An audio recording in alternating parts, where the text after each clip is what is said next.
Hyderabad, we have some very good news for everyone. The New York Times bestseller Inner Engineering, A Yogi's Guide to Joy, will now be available in Telugu.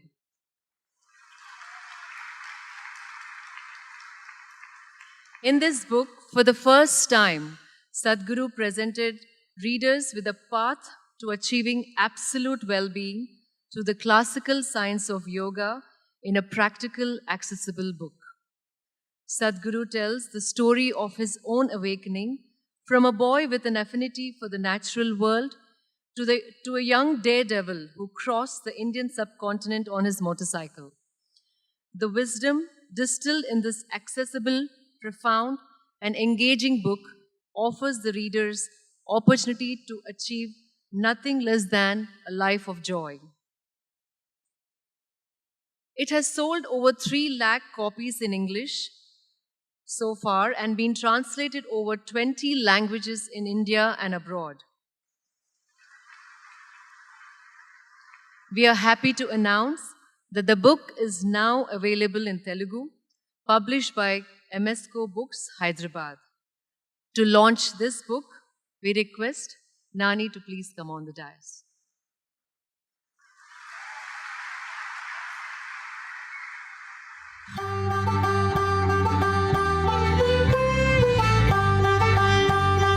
We also take this opportunity to thank Sri Chandrasekhar Reddy Garu, Chief Editor, MSCO Books, and volunteers who helped translate the book. We extend our heartfelt gratitude to Sri Vijay Kumar Garu, Chairman, MSCO Books, for publishing these books. Thank you, Nani.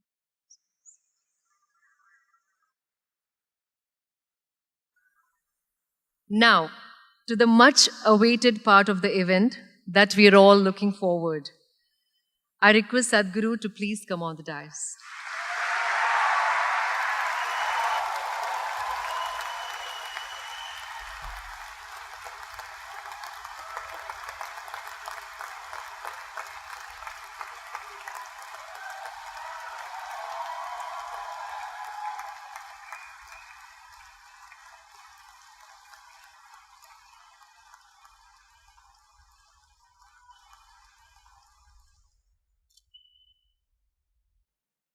Kalo na janati tava jananam. Kalo na janati tava samapanam. Drushto maya tava mahakaraha. Yogeshwara Kala Kala Yogeshwara Kala Kala.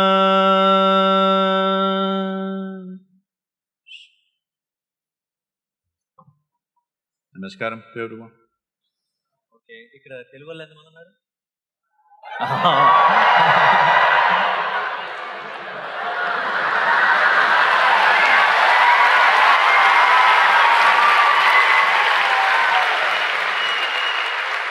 చాలా ఇది చూసిన తర్వాత చాలా హాయిగా అనిపించింది. ఎందుకంటే ఏదో ఒకటి కొత్తగా చేయాలి, ఇలా సద్గురుతో మాట్లాడాలంటున్నారు అని చెప్పిన వెంటనే కొత్తగా చేయాలంటే పాత వీడియోలు కొన్ని చూద్దాం అని అనుకున్నా. పాత వీడియోలు చూసిన వెంటనే నాది గ్యారంటీ కొత్తగా ఉంటుందని అర్థమైపోయింది. ఎందుకంటే నాకు వాళ్ళంత ఇంగ్లీష్ రాదు.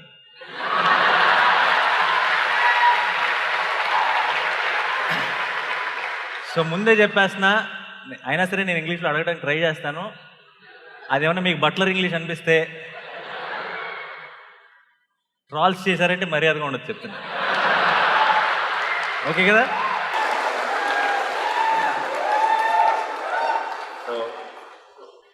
సద్గురు వచ్చేటప్పుడు ఆయనతో పాటు తిరిగి కార్లో వచ్చేటప్పుడు what is the equivalent for butler English 1 Telugu? But అంతే, అలాంటిదే.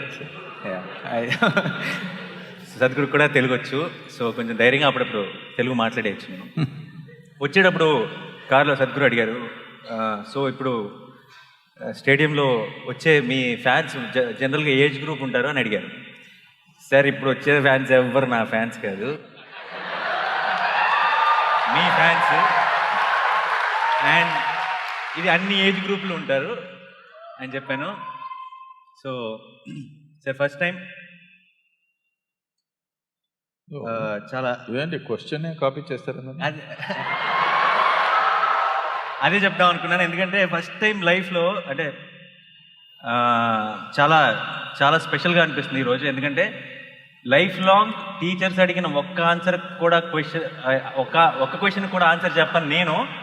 ఈరోజు అన్ని ఆన్సర్లు ఉన్న వ్యక్తిని క్వశ్చన్స్ అడుగుతున్నాను.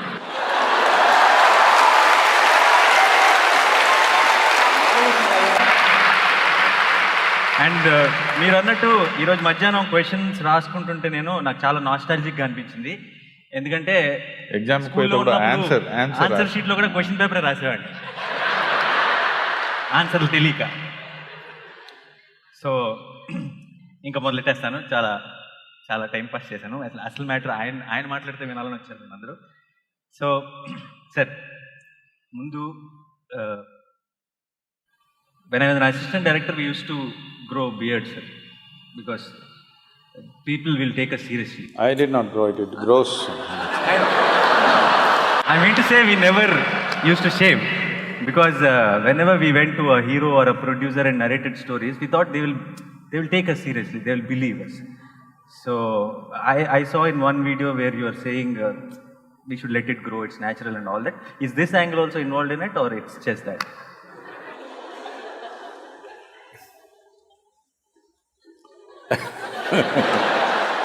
Well, nature did not give anything for you which is unnecessary. It's all part of the evolution.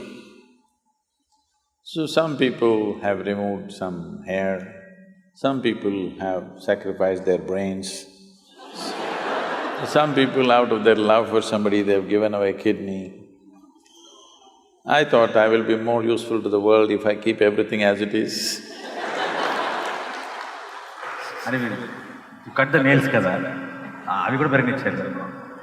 No, that also would not have been necessary if we lived in the jungle. It would have been useful and it would have gone worn out by use. Today, because lifestyles have become such that you don't use your hands so much, so maybe you will have to cut it. I just rub it on the rock usually. Those of you who don't have nail cutters like me, you don't have to bite it, if you just sit somewhere and do this.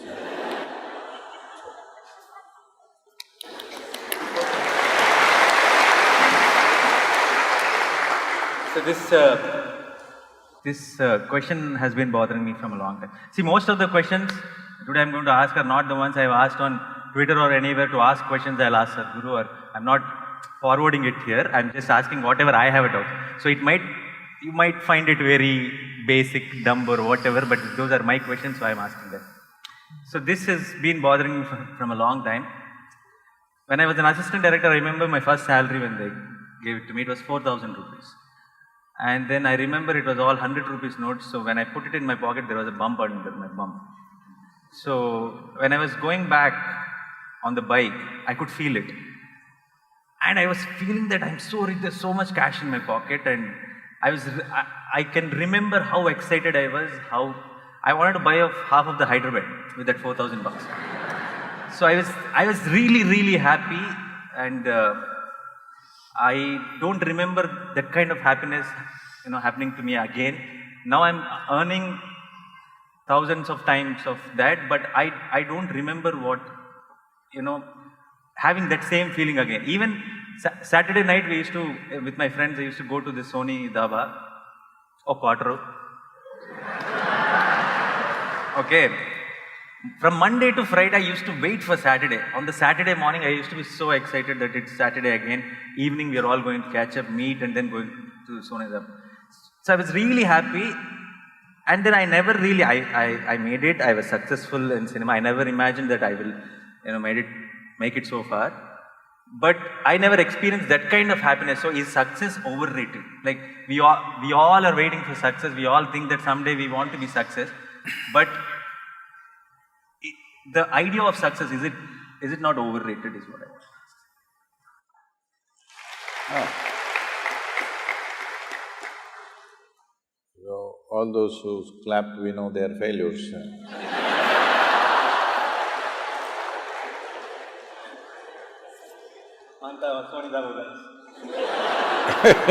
Maybe, they're all the Daba people. Yeah.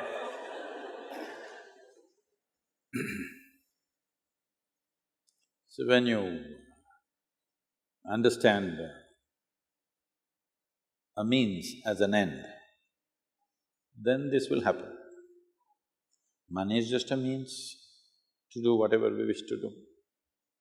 The reason why everybody keeps a certain amount of money is so that tomorrow morning I don't have to worry, where's my breakfast?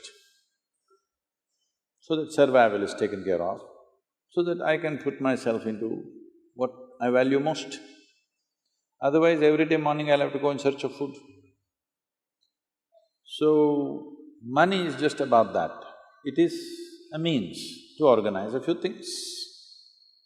A whole lot of people everywhere, particularly in Hyderabad, they're going at it as if money is their goal.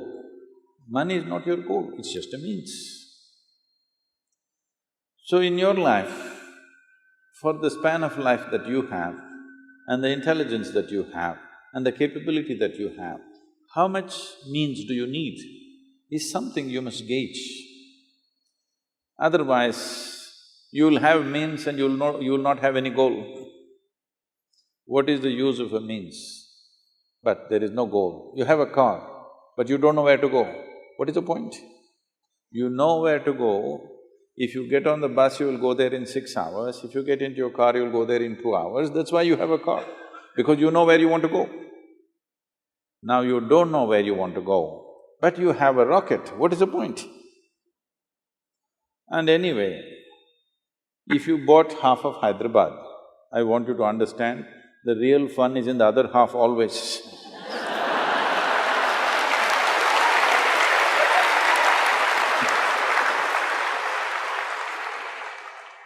4,000 more, sir, next month salary. You have heard of Alexander the Great? You've heard of Alexander the Great? The moment you make an idiot like that great, then your life is ruined. Because I want you to understand what this man did. Alexander started off on his conquest mode at the age of 16.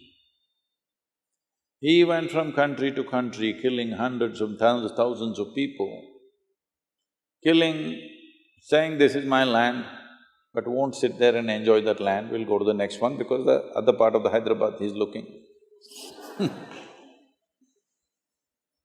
Like this, he came all the way to India or to the entry of Indian subcontinent. By then he's 32. He's tired, killing, fighting, killing endlessly. He killed many of his very close friends who started off with him because they all wanted to go back. 16 years, no cell phone, you can't talk to your family. They have left their land 16 years ago. At the age of 16, 17, they are fighting endlessly, killing, blood, that's all they have seen. Everybody's tired, but this man wants the other part of Hyderabad.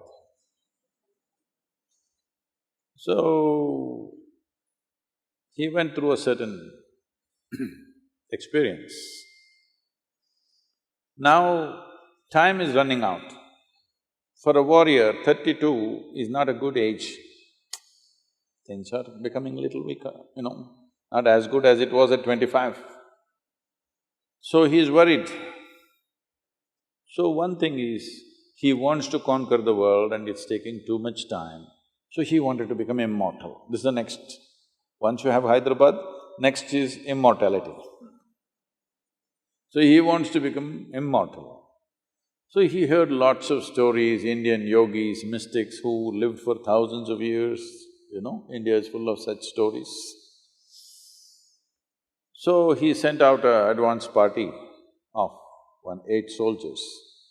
Go find an Indian yogi who will teach me the science of immortality. So they came looking around and then they found one yogi, somewhere probably looking at the descriptions. We think somewhere in the, let's say, in the Pakistani Punjab, that region somewhere, looking at the description of terrain, everything, it seems like that. We could be wrong, but somewhere in that region, what is presently Pakistan, which was considered India at that time. So he came and they found a yogi sitting under a tree, just one loincloth simply, sitting there under a tree, blissed out. They looked at him and they said, you come, our Alexander wants to meet you. The yogi laughed and said, I'm not going anywhere, I'm here. If he wants, please ask him to come. They said, no, you better come, he is the emperor, you just come now. He said, no. They pulled out their swords. These are violent men, they can take off your life for nothing. Now he is given a good cause that he is refusing their orders. So they said, we'll take off your head. He laughed and said, take it off.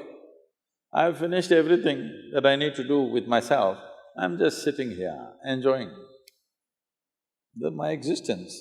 You want to take my head, take it. See, if I take your head, I will not get your intelligence. This is one thing people must understand. If I could get your intelligence, I could take all your heads and keep it with me. But no, if I take your head, I will not get anything from you. Only thing is, I'll have a piece of meat to handle. So then they thought, oh, this guy is not scared of death, he must be immortal.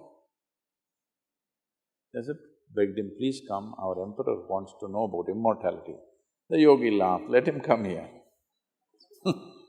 Then they went back and said, I think we have met a man who is immortal because we pulled out our swords, that guy is not scared, obviously he must be immortal. Then he himself came. When he came, Alexander sat on his horse. Emperors wear the most stupid clothing. How every day same clothing. And a metal crown is the most uncomfortable headgear to wear. At least this is nice, this comforts you. Crown is a terrible thing to wear, just wear one metal strap around your head for 2 days and see how it feels to be a king. So he tried to talk to him, he said, I want to know immortality. The yogi said, get off that stupid horse. Because have you seen always when somebody sits on a horse, they become like this? You sit on an animal which is less intelligent than you and suddenly you feel so big. So he said, you get off that stupid horse first. So he got off. Then he asked about immortality. The yogi tried to tell him, see, this is not the way to go. If you want, I will teach you how to turn inward, we will see. He said, no, I want immortality. After much conversation, when it did not get anywhere, the yogi said, okay, you go in this direction. He gave the landmarks, how to get there, a long journey, about 5-day journey. There is one cave. In that cave, there is a bowl of water in a stone, on the stone floor, there is a certain amount of water. You just drink a handful of that water, you will become immortal. Immediately Alexander set forth. After 3 days, him and these 8 soldiers going, then he thought, if these 8 guys also become immortal, see, the power is in killing them. His power is, I can kill you any moment I want. Suppose you become immortal, I can't kill you, then how do I manage you? So he said, you guys stay here. The last part of the journey, I want to do it myself. So he left them there and alone he went, found a cave. Then he found that water as he was told. He went and put his hands and was about to drink. Then a voice spoke and said, "Don't drink that water. I drank that and look at my state." He looked around, who's talking? There was nobody around, by then the water slipped out.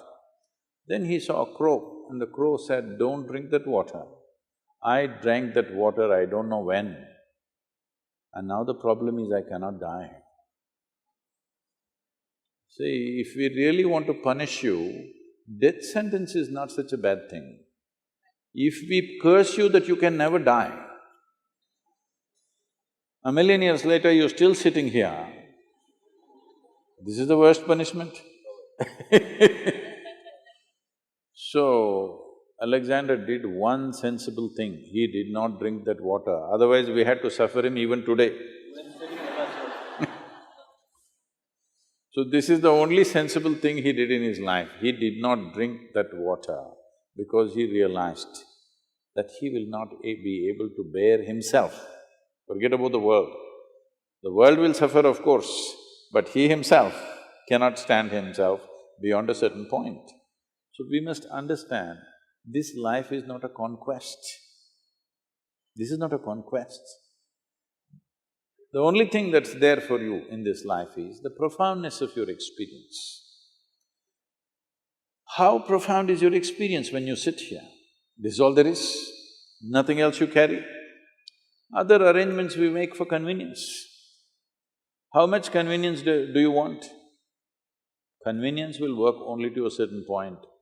It will never transform itself into well-being. People have invested and invested like this endlessly. I met somebody, I was in a home in United States, and I walked into this room and I found 700 to 800 pairs of footwear. And this lady of the house came in and she saw I was in this room, "Sadhguru, Sadhguru, why are you here?" I said, "What is this footwear?" She said, "No, Sadhguru, let's go, what do you want, Sadhguru?"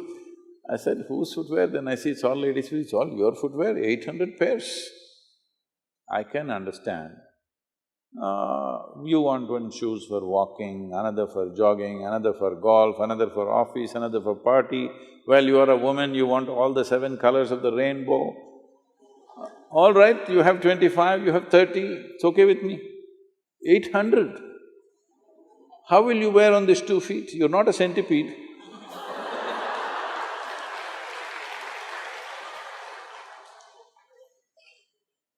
I said, "How many lifetimes are you planning to come back and walk?" The day you met me, I thought, we will make this the last one for you. But now you've got shoes for many lifetimes ready. It'll all go waste if you don't come back. Then this was bothering me. And I met a CEO of a very large shoemaking company in America. Then I asked him, "Why would a woman buy 800 pairs of shoes?" He said, "Sadhguru, that is the only thing she can buy the same size throughout her life."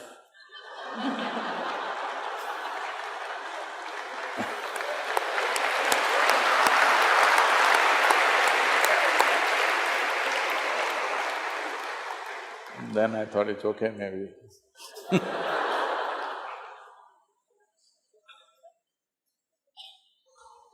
But the fun is in the other half. So basically, దీని అర్థం that I have become more wise, that I am unable to enjoy. See, you cannot enjoy anything, this must be understood. If you try to enjoy something, you will bring misery upon yourself. But if you're joyful, everything is nice.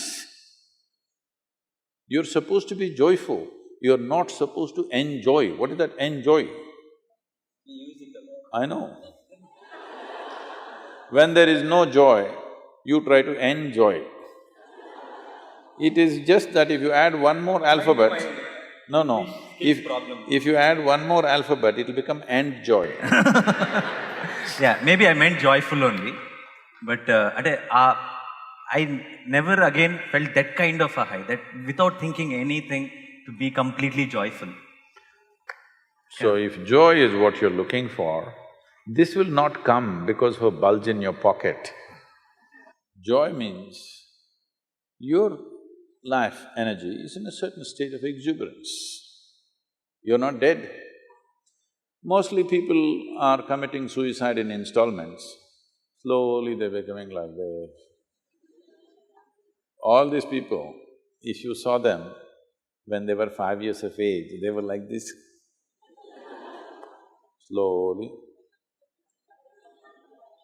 Grave faces.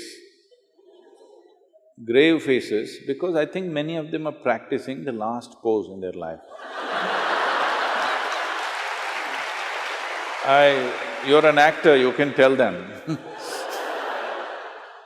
You don't have to practice, believe me. When it comes to death, you're a natural star.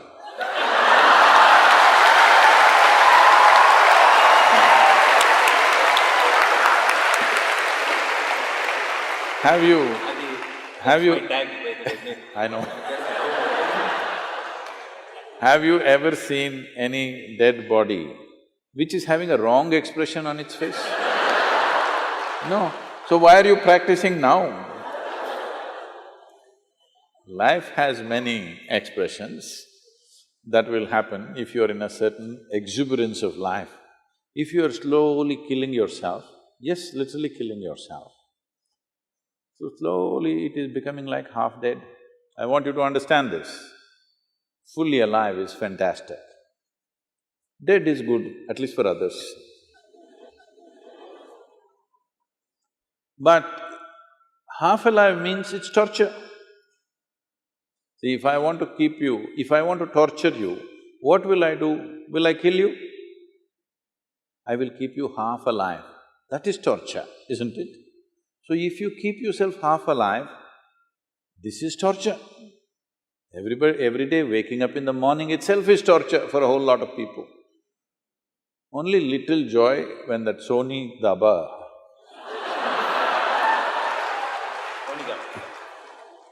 like in America, they have a culture, thank God it's Friday. Thank God. So if 5 days of the week is misery, how come Friday becomes joy? No, chemically induced something. This is the greatest danger in human life. Today we are going towards this very rapidly. To be healthful, we need chemicals. To be peaceful, we need chemicals. To be joyful, we need chemicals. To be blissful, we need chemicals. For ecstasy, you have ecstasy. For everything you need chemicals. Once this happens, right now, I think it has happened approximately to 25 to 30% of the population on the planet. The day it happens to 80 to 90% of the planet, that everybody is on some kind of chemical to experience something, then the next generation that you produce will be much lesser than you. Once we produce a generation which is less than us, we have committed a crime against humanity. The next generation should at least be one step ahead of us. If we leave them behind us, this is a crime against humanity. We are trying to get there rapidly.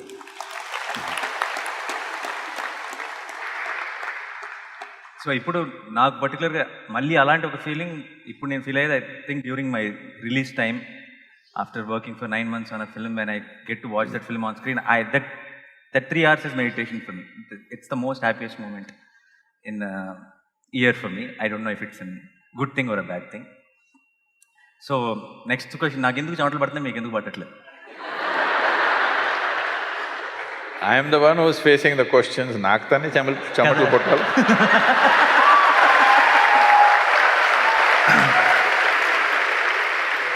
నాకు ఇక్కడ దాకా వచ్చేంత వరకు బాగా కాన్ఫిడెంట్గానే ఉన్నాను. మధ్యలో ఏవీ play చేశారు. అక్కడ ఆ ఏవీ చూసిన తర్వాత నుంచి చెమటలు పట్టడం స్టార్ట్ అయింది. సో మధ్యలో ఇలా తుడుచుకుంటూ ఉంటాను, మీరేమనుకోవట్లేదు.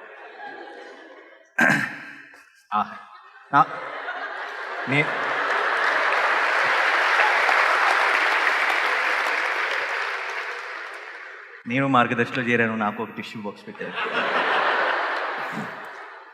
Thank you Sadhguru. కానీ మీ చేతి నుంచి తీసుకోవడం చాలా హ్యాపీగా అనిపించింది. నెక్స్ట్ ఇది ఇది ఇందులో ఎంతమంది కనెక్ట్ అవుతారో లేదో నాకు తెలియదు. సాధారణంగా మన ఇళ్లలో జనరలీ దిష్టి is a very big thing. దిష్టి తెలుసు కదా. సో మా అమ్మ చిన్నప్పటి నుంచి జనరల్గా దిష్టి తీయాలి అంటూ ఉండేది. అండ్ బయటికి ఎక్కడికి వెళ్ళినా సరే, చాలా బాగున్నావు దిష్టి తీయాలి, లేదంటే సినిమా చాలా బాగుంది నీకు దిష్టి తీయాలి, దిష్టి తగిలిందేమో. తర్వాత ఎప్పుడైనా మనకి చిన్న ఏదైనా యాక్సిడెంట్ అయినా, ఏమైనా ప్రాబ్లం వచ్చినా, చూసావా దిష్టి తగిలింది. సో తెలియకుండా ఈ ఐడియాని చాలా ఒక పాపులర్ ఐడియా చేస్తారు మన చుట్టూ ఉండేవారు. So I started after initially I used to think this is one chadastam, my mom just wants to do something, okay do it అనేవాడిని. But later when I started having this some accident at the shoot or something, it kept on happening, and particularly I had this back-to-back hits and then I had this back-to-back accidents also, and then without me realizing I started believing it. Suddenly I've started reminding my mom, amma dishti వెళ్తున్నాను. So ఈ దిష్టి అనే concept రకరకాల మంది రకరకాలుగా చెప్తారు. People say some energy అంటారు, ఇంకోటి అంటారు. But it is a very house hold thing, it's a very popular belief. దీని మీద మీ అభిప్రాయం ఏంటి? ఇది ఉందా లేదా?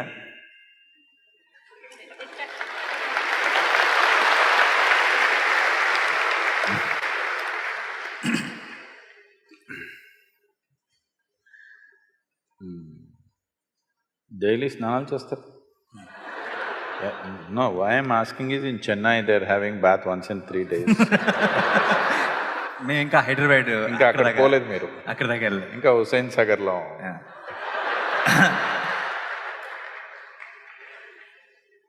So yesterday I was speaking with a prominent group of people in the evening. One of the government officials said all these rich people are having shower every day.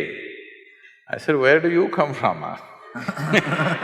In South India, without having a shower, we won't step out of our home. Yeah. No matter what. Even if we don't drink, we'll shower first. Yeah. So don't start this new culture, have shower once in… Thank God it's Friday. So, you wash your body with water. It's not just about removing the dirt. Even if you don't have any dirt, have you seen after a day's work, if you pick up a lot of stuff, you come and have a shower, oh, it's like a new life has come. Does it happen? Not just cleansing the body, it's not the soap, just the water running over your body. You go take a dip in a river, stay there for 10 minutes, come out, just see, it feels like you're born again. Because you need to understand, this body is made of fundamentally 5 elements of earth, water, fire, air and space. This season in our yoga center, because we have a wind tunnel, in the sense, from the silent valley, the winds, the monsoon winds that blow, gets kind of focused in the valley, and when it comes towards the yoga center, it'll be coming anywhere between 70 to 110 kilometers per hour, different times of the day. So at this time, all our people are doing sadhana, just standing in the wind like this, because this is a wind wash. Water wash you're doing every day, wind wash you can do. People, yogis were always smearing themselves with earth, but today that's become mud bath in the spa, okay? So mud bath is there. Similarly, there is a fire wash. This fire wash, we call it klesha nashana kriya. That means an act which will take away the impurities that gather around you. Because your body is not just here, your body doesn't stop here, it extends itself. Have you noticed? Probably women are more sensitive to this than men. You don't have to be touched by somebody. If somebody comes a bit too close, not a psychological thing, that's a different matter. Psychological and emotional aspects are there. Leaving that, if somebody comes too close, right there itself there is a feeling that, you want some distance. They haven't touched you, just like this. This itself causes some disturbance, isn't it? Because the body doesn't end here, the energy is little beyond that. How much beyond that depends on how exuberant your life energies are. If your life energies are truly exuberant, you can fill this hall with it. Otherwise, it is at least little bit. For most human beings, it could be anywhere between 3 to 9 inches outside of their body. So as impurities gather on your body, if you drive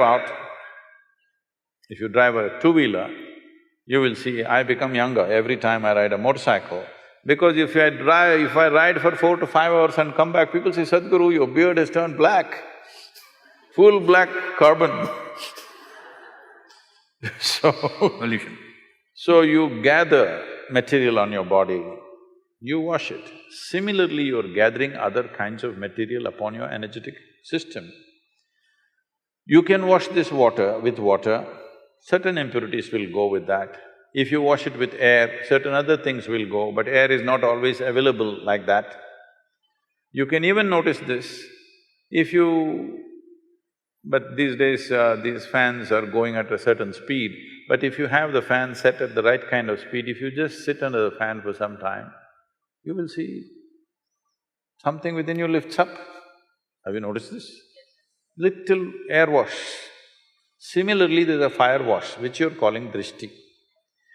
Is it necessarily happening because of other people's look or not, that's a questionable matter. But impact of life around you upon your energy system is definitely happening. If you have a spiritual process within you, that is, you're doing some kriya or you're doing some meditative processes, then you don't need all this, because you know how to wash yourself from within. If you do not have that, these things become significant.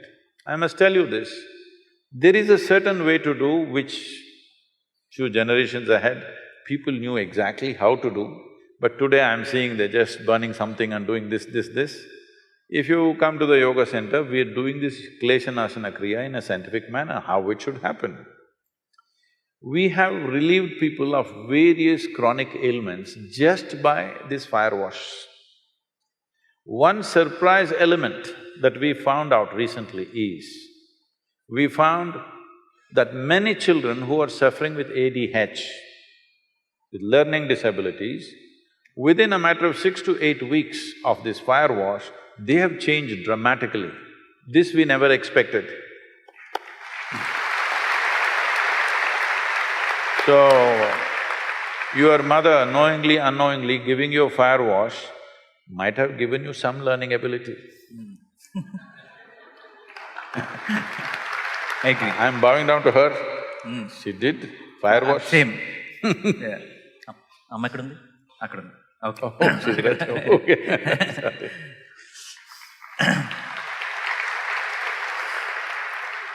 ఇందాక మీరు మన body కొంచెం బాడీలోంచి బయటకు extend అవుతుందని చెప్పినప్పుడు కూడా నేను బాగా కనెక్ట్ అయ్యాను, ఎందుకంటే మాకు సినిమాలో ఫైట్లో ఇక్కడ దాకా తీసుకొస్తే పడిపోతాం మేము. That's true. టచ్ అవ్వక్కర్లేదు. సో ఇది చాలా క్యాషువల్ డౌట్. రఘువరన్ అనే చాలా మంచి యాక్టర్ ఉండేవారు సార్. రఘువరన్ పేరు, ఆయన పేరు చాలా పాపులర్ యాక్టర్, ఇప్పుడు లేరు. ఆయన యాక్ట్ చేసేటప్పుడు ప్రాంప్టింగ్కి డైలాగ్ వేరే లాంగ్వేజ్లో యాక్ట్ చేసేటప్పుడు, when he used to act in other languages, for prompting he used to give these spaces in between dialogue and dialogue, where assistant director used to prompt him. So that became a style.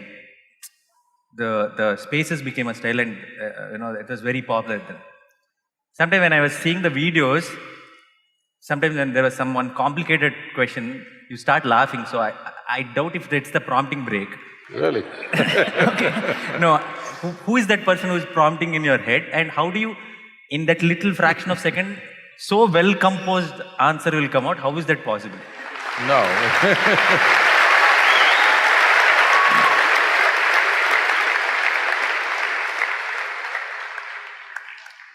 No, it's not a prompting break. I don't wish to insult people, but now that you asked, you think there's a prompting break now?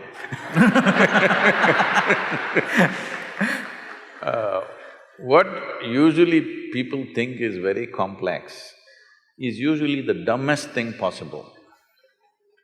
What people think is very simple actually has a way to touch life. Simple things that people ask has profoundness to it. Most profound things are very simple. This complication is coming because of their own mind, not because of life. So when they ask these stupid questions, which they think is intellectually complex, I can't help laughing.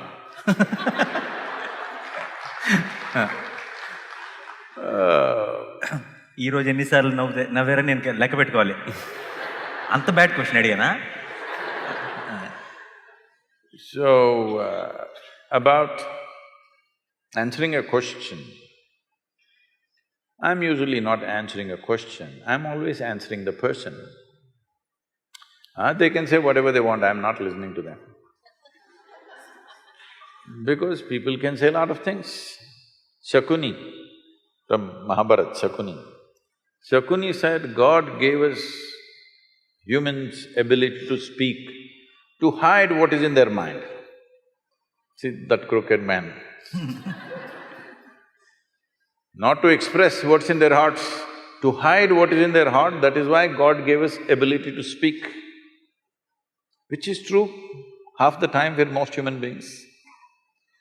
So, they're making up complexities because they think by being difficult, they become valuable.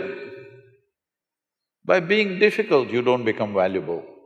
By becoming easy, you become valuable, isn't it?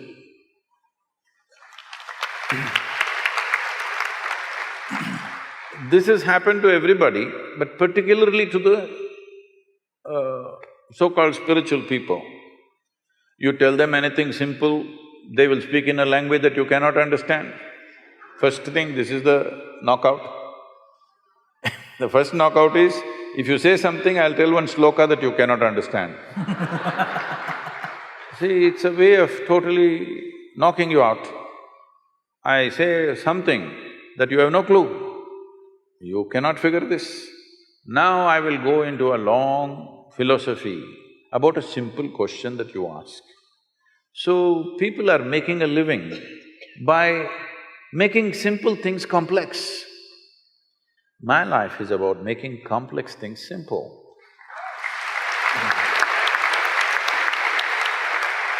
Because it is only by making things as simple as possible, it becomes accessible. If a child is trying to pluck a mango from the mango tree, you are supposed to pull the branch down, not to lift it up and say, okay, pluck it, let me see, you'll grow taller. No, you are supposed to bring it down. Because the mango is not going to hang there forever, it's only for the season. Yes, life is not going to hang there forever, it's just a little bit small season you have of your own. Isn't it so? Don't think you're here forever. Before you and me came, countless number of smart people have been here, they're all under this buried somewhere. Isn't it so? So it's a brief amount of time. In this, should you see how to make things simple or should you look at how to make it complex? This is the nature of the intellect. An intellect will feel, if you're living just out of your intellect, it will feel stupid if it's simple. It wants complexity. So people who think they're intellectual always are making simple things extremely complex, unnecessarily complex. And then they're miserable, but they think that is also virtue. If you're joyful, they think you're not intellectual. You must be like this. Really? Yeah. You must look like that. This also is needed. Yeah, that will definitely add. Needed. Otherwise, and you must also you must speak towards that is prompting time.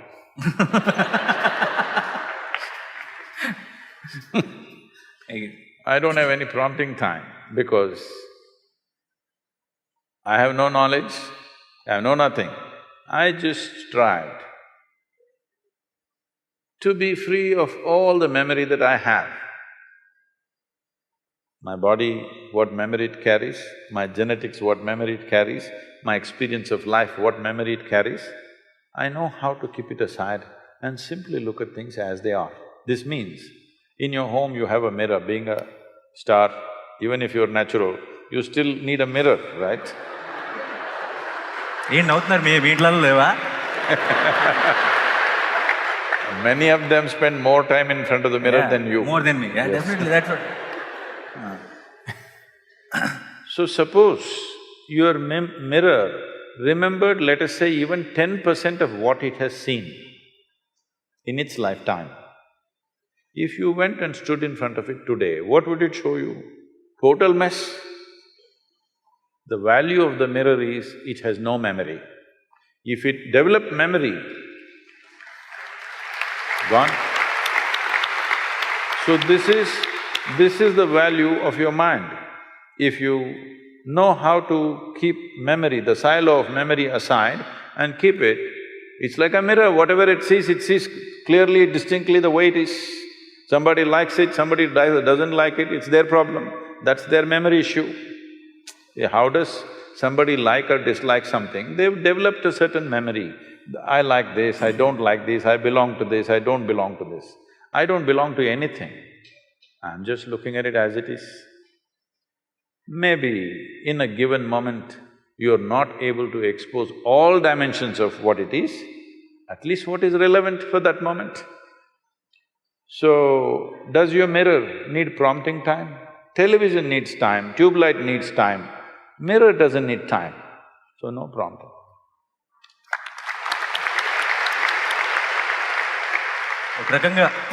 ఒక రకంగా ఇదే question నేను అడిగింది, ఎందుకంటే ఇంత అందంగా చెప్తారు answer. ఇప్పుడు సేమ్ క్వశ్చన్ నన్ను ఎవరైనా అడిగితే, ఇప్పుడు నా కార్ ఎక్కడ ఉందని ఎవరైనా నన్ను అడిగితే పార్కింగ్లో ఉంది అని చెప్తాను. ఆయన పార్కింగ్ అనే మాట మాట్లాడరు, ఏదో చెప్తారు కానీ పార్కింగ్లో ఉందని అర్థమైపోతున్నాను. అది అంత అందంగా ఎలా వస్తుంది అన్నది ఇప్పటికి పెద్ద డౌట్. అదే క్వశ్చన్ అడిగాను అండ్ దానికి ఆన్సర్ వచ్చేసింది. బట్ అది ఎలా జరిగిందన్నది నాకు అర్థం కాలేదు. సో ఇక్కడ పెళ్ళయి పిల్లలు ఉన్న వాళ్ళు ఎంతమంది ఉన్నారు? ఆహాహా, చాలామంది ఉన్నారు. ఓకే, అదే అందుకే క్వశ్చన్ అసలు యాక్చువల్గా. సో ఈ question it's from a parent to a parent. మీరు I have seen few videos where you spoke about your daughter. This has been a big doubt as a father for me because growing up, my father was very strict. Then I thought I have to be very friendly with my son, like a friend. And then I have seen few kids who are really spoiled because their parents have been really friendly. And then I think little bit of koncham strict undalem. So there's a lot of confusion. What do you think according to ante neeru obviously to each to their own, but మీ దృష్టిలో what is the right way of parenting? To be వాళ్ళకి full ఫ్రీడమా లేదంటే కొంచెం tough ఉండాలా పిల్లలతో? Why should we think on these terms? A child is not a… You must understand this. If a tiger is born, let's say, a tiger cub is born, 90% of what he needs for his life is within himself. Only 10% parenting. The tiger's parents, mother and father, do just a little. 90% is intrinsic. If he just eats well, he becomes a good tiger. This is all. But now you're born as a human being, your only 10% is within you of being human. 90% has to be nurtured. This is the significant thing about being human, because the range of possibilities of how many varieties of human beings you can be within yourself is too many. That is not so for any other creature. They are born like that, nature has fixed it like that. Little variations, 10% variation between one tiger and another tiger. If both of them eat well, they're about the same tigers, isn't it? So because of this, human parenting becomes an important aspect. So once you bear a child, it's a 20-year project. That is if they do well. If they don't do well, it's a lifelong project.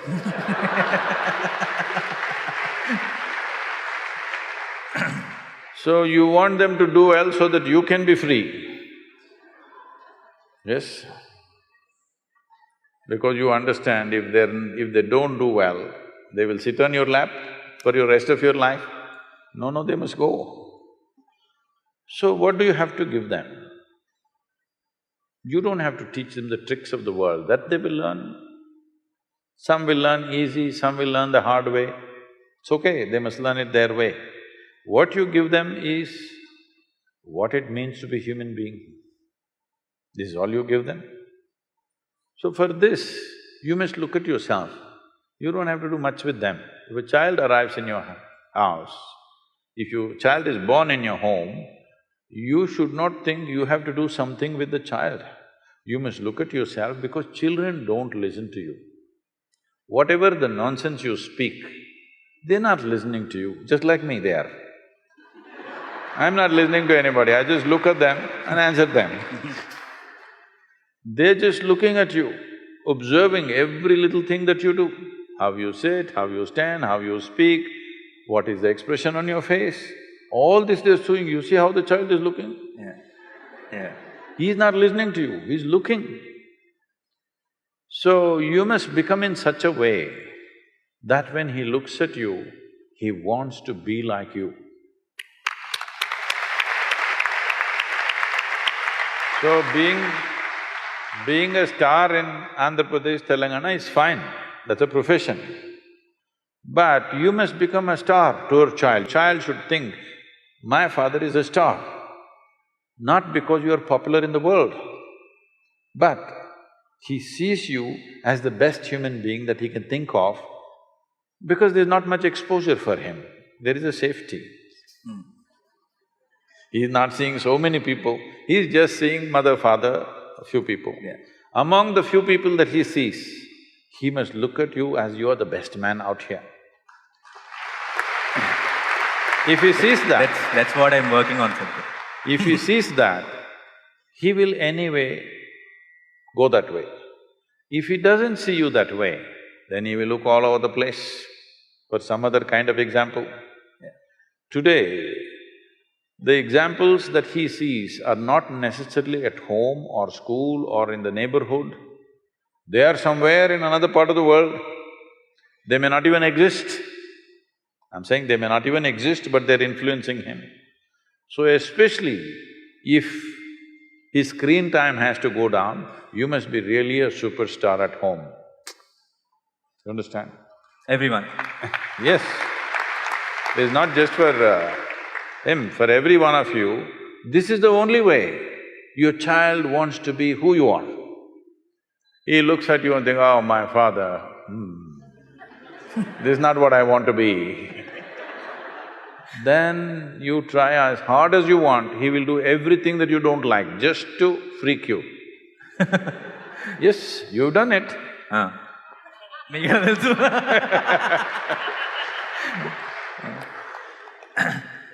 Just to freak you, he will do something.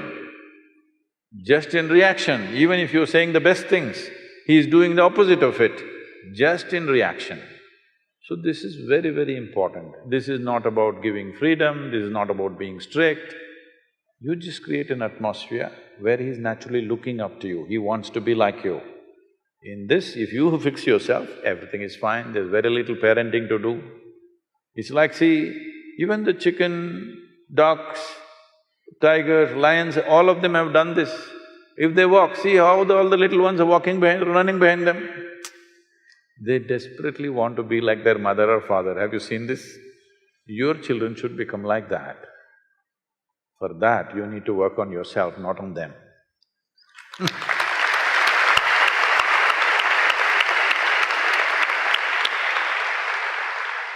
ఆన్సర్లు వింటుంటే మంచి క్వశ్చన్లు అడుగుతున్నాను confidence వస్తుంది. So చిన్నప్పుడు when I was a kid, when he very supposed to be popular astrologer came home and then he said, ఈ అబ్బాయికి రాజయోగం ఉంది అని. రాజయోగం అందరికీ అదే చెప్తారా? ఆ తర్వాత తెలుసు అందరికీ. ఇది తర్వాత ఎప్పుడు తెలిసింది, ఇది ఒకళ్ళిద్దరితో ఈ విషయం డిస్కస్ చేసిన తర్వాత వాళ్ళు కూడా చెప్తే అప్పుడు అర్థమైంది. సో అని చెప్పిన వెంటనే ఫస్ట్ మా వాళ్ళలో డౌట్ ఏంటంటే రాజయోగం అంటే ఏంటి అని అడిగారు. వీడు చస్తే వెనకాల 1,00,000 మంది వెళ్తారు అని. అప్పుడు నేను కొంచెం బాధపడ్డా, చస్తేనా, చచ్చిన తర్వాత ఎంతమంది వచ్చి లాభమే ఉంది, బతుకున్నప్పుడు కదా ఉండాల్సింది అని అనిపించింది. ఆ టాపిక్ అక్కడ వదిలేశాను. But then as I grow, when I was watching this generally in the industry, outside, everywhere, నిజంగానే చస్తే మంచోడైపోతాడు ప్రతివాడు. ఎందుకు అయిపోతాడో నాకు తెలియదు. Every time a politician or an actor or somebody in general also outside, somebody dies and then they have such good things to talk about them. Everybody says he's a friend, he's such a good guy. And sometimes I keep wondering, I wish these guys came back into life and they heard all this and went back to die again. So, why is this happening? Because అందరికీ ఒక సడన్గా ఒక మంచి వచ్చేస్తుంది, అంతా చాలా మంచి. ఎంత మంచి యాక్టర్ అంటారు, వాడు సినిమా రిలీజ్ అయినప్పుడు ఎవరో మాట్లాడుతున్నాం, చచ్చిపోయినప్పుడు అంటారు. So why, what is the reason? చచ్చిపోయిన వాడు ఏదైనా తప్పు చేసినాడా ఇదివరకు? చచ్చిపోయిన వాడు ఏదైనా తప్పు చేశాడా? చేసిన వాళ్ళు ఉన్నారు చాలా మంది, వాళ్ళకి కూడా చాలా పొగడ్తలు చూశాను. చచ్చిపోయిన తర్వాత లేదు. అందుకే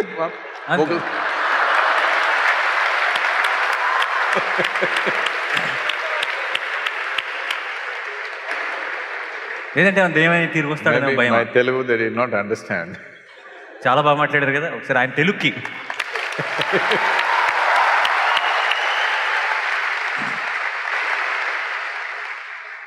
People appreciate the dead, rightfully so, because no dead man has ever harmed anybody. No dead man has done anything wrong ever, except that he smells if you don't treat him well. That's the only thing. You have to… he demands attention, that you quickly dispose him. Otherwise, he will make your life miserable. That's the only thing. Otherwise, he's not done anything wrong. So people naturally praise a dead man.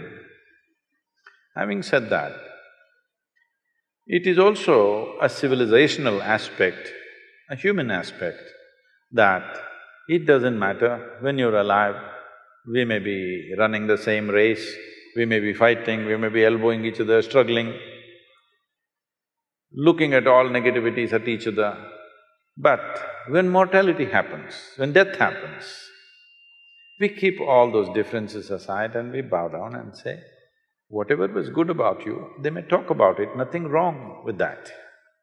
It's good everywhere in the world, no matter which culture it is. When somebody dies, very few people on the planet are so crude, they will also disrespect the dead body. They will kick it around, they will do horrible things to it, all this. Otherwise, most human beings on this planet, even if they fight war and they themselves kill them, once they die, they bow down. Because you bow down to mortal nature of who we are. We know he may be dead, I may be standing, but it's just a question of time. It's just a question of time. Apart from that, respecting the dead is not necessarily exaggeration. In every human being, there are pluses and minuses. Because both of you were running the same race, I highlighted your minuses all my life to put you down because I want to win the race. But I'm sorry, I don't want to use that word with you, somebody died. Now you talk about their pluses, because pluses were also there. There, we haven't spoken about it. We haven't spoken about it. If now also if you do not speak, even then you want to speak minuses, I think that will be very crude. At least when somebody is dead, if you have nothing plus to say, you become silent. Otherwise, the pluses that you did not say all these years, at least then you must say. I wish they said before, but that doesn't happen. That is true. I wish they had said it all their life, that's a different matter. Yeah. But life doesn't happen like that. Life is such that everything that you want, somebody else also wants. There are so many things. There are so many dynamics of life. Not everybody is living in that level of maturity. Even if what I want somebody takes, I can be joyful and be here. Not everybody is made like that. So they highlighted the minuses because of the frictions. But once a person dies, this is not the time to talk minuses. You highlight the pluses. But there are fools who are just exaggerating everything, that's a different matter. But this is a basic human decency towards each other.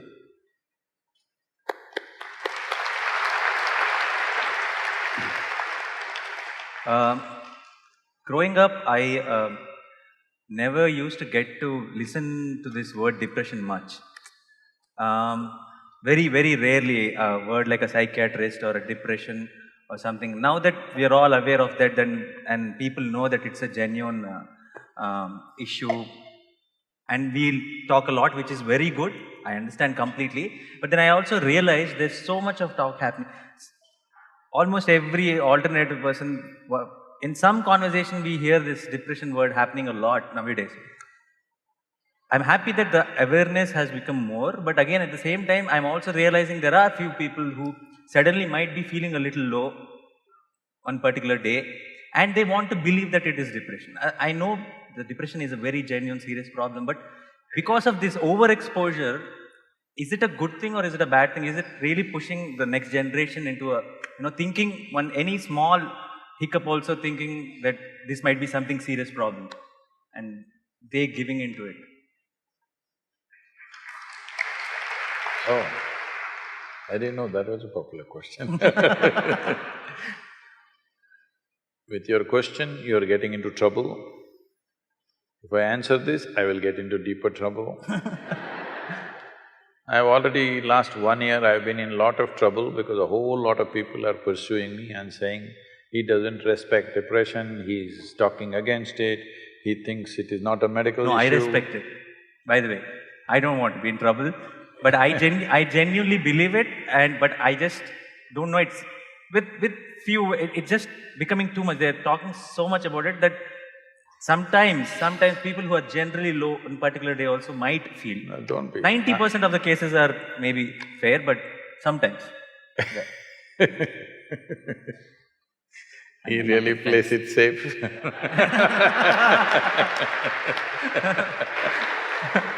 It is not that. I am not made like this, that if somebody is suffering, I'll mock them. That's the last thing I'll do in my life. Yeah. But these days, it's become an activism about everything, not just one aspect. So people are always looking for a cause in their life. Any one word, something, without even understanding what is the context of that one word, simply they'll go on. So let me tell you this.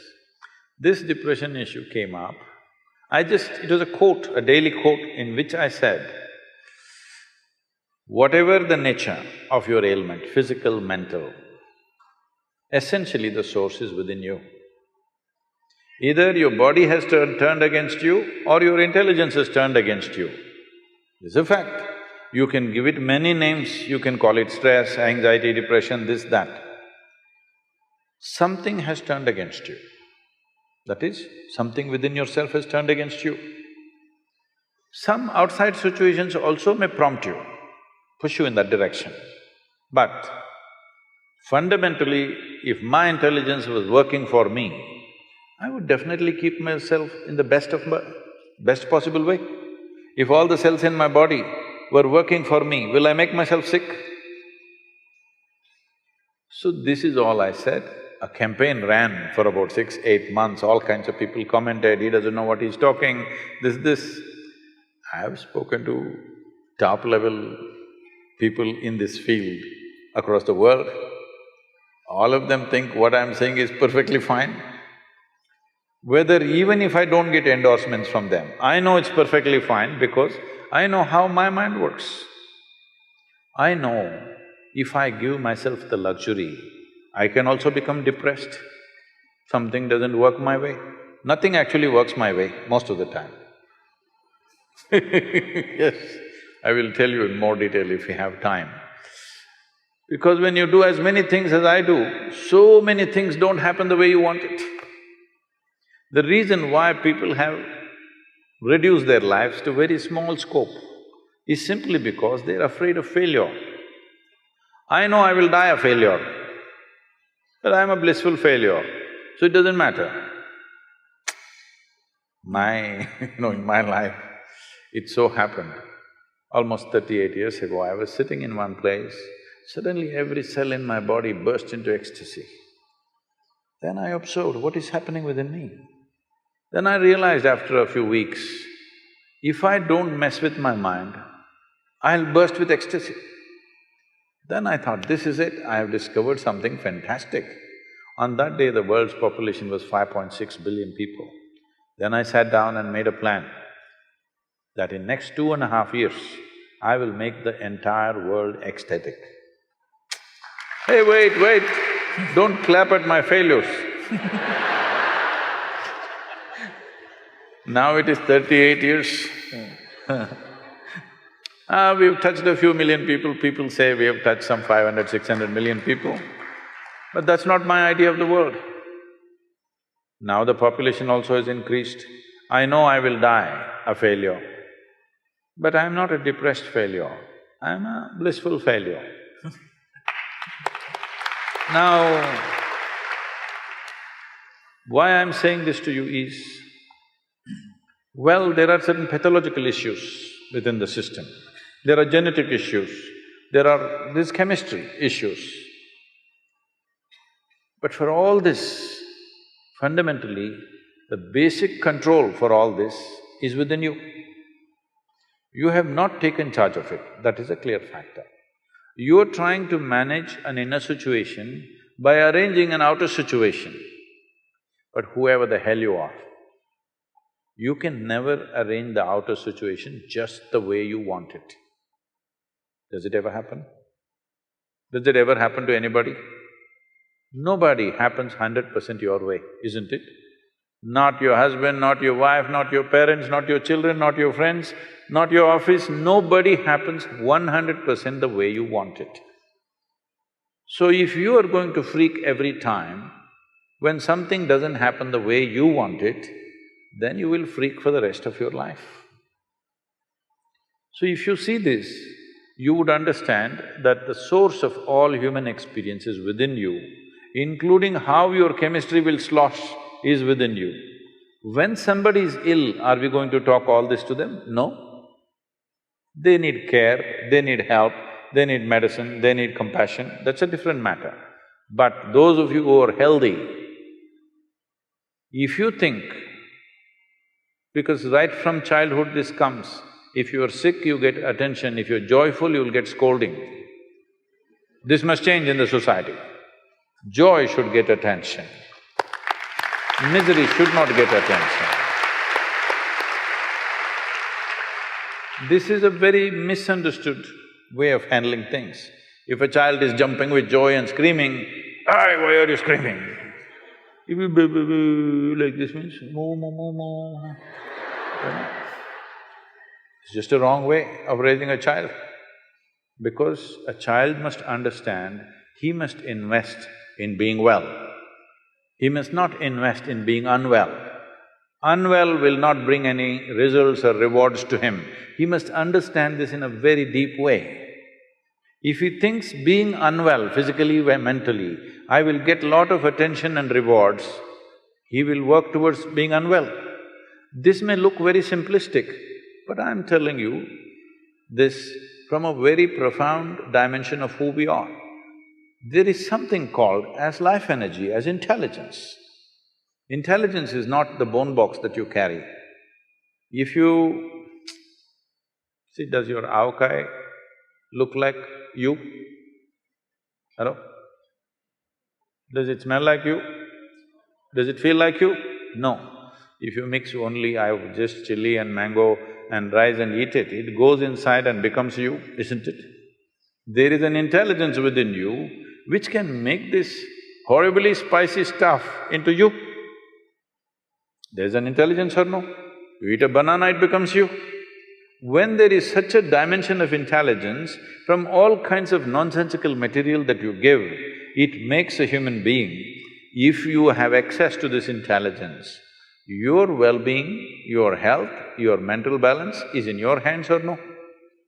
If you don't take charge of this, then you are thinking it is all happening to you.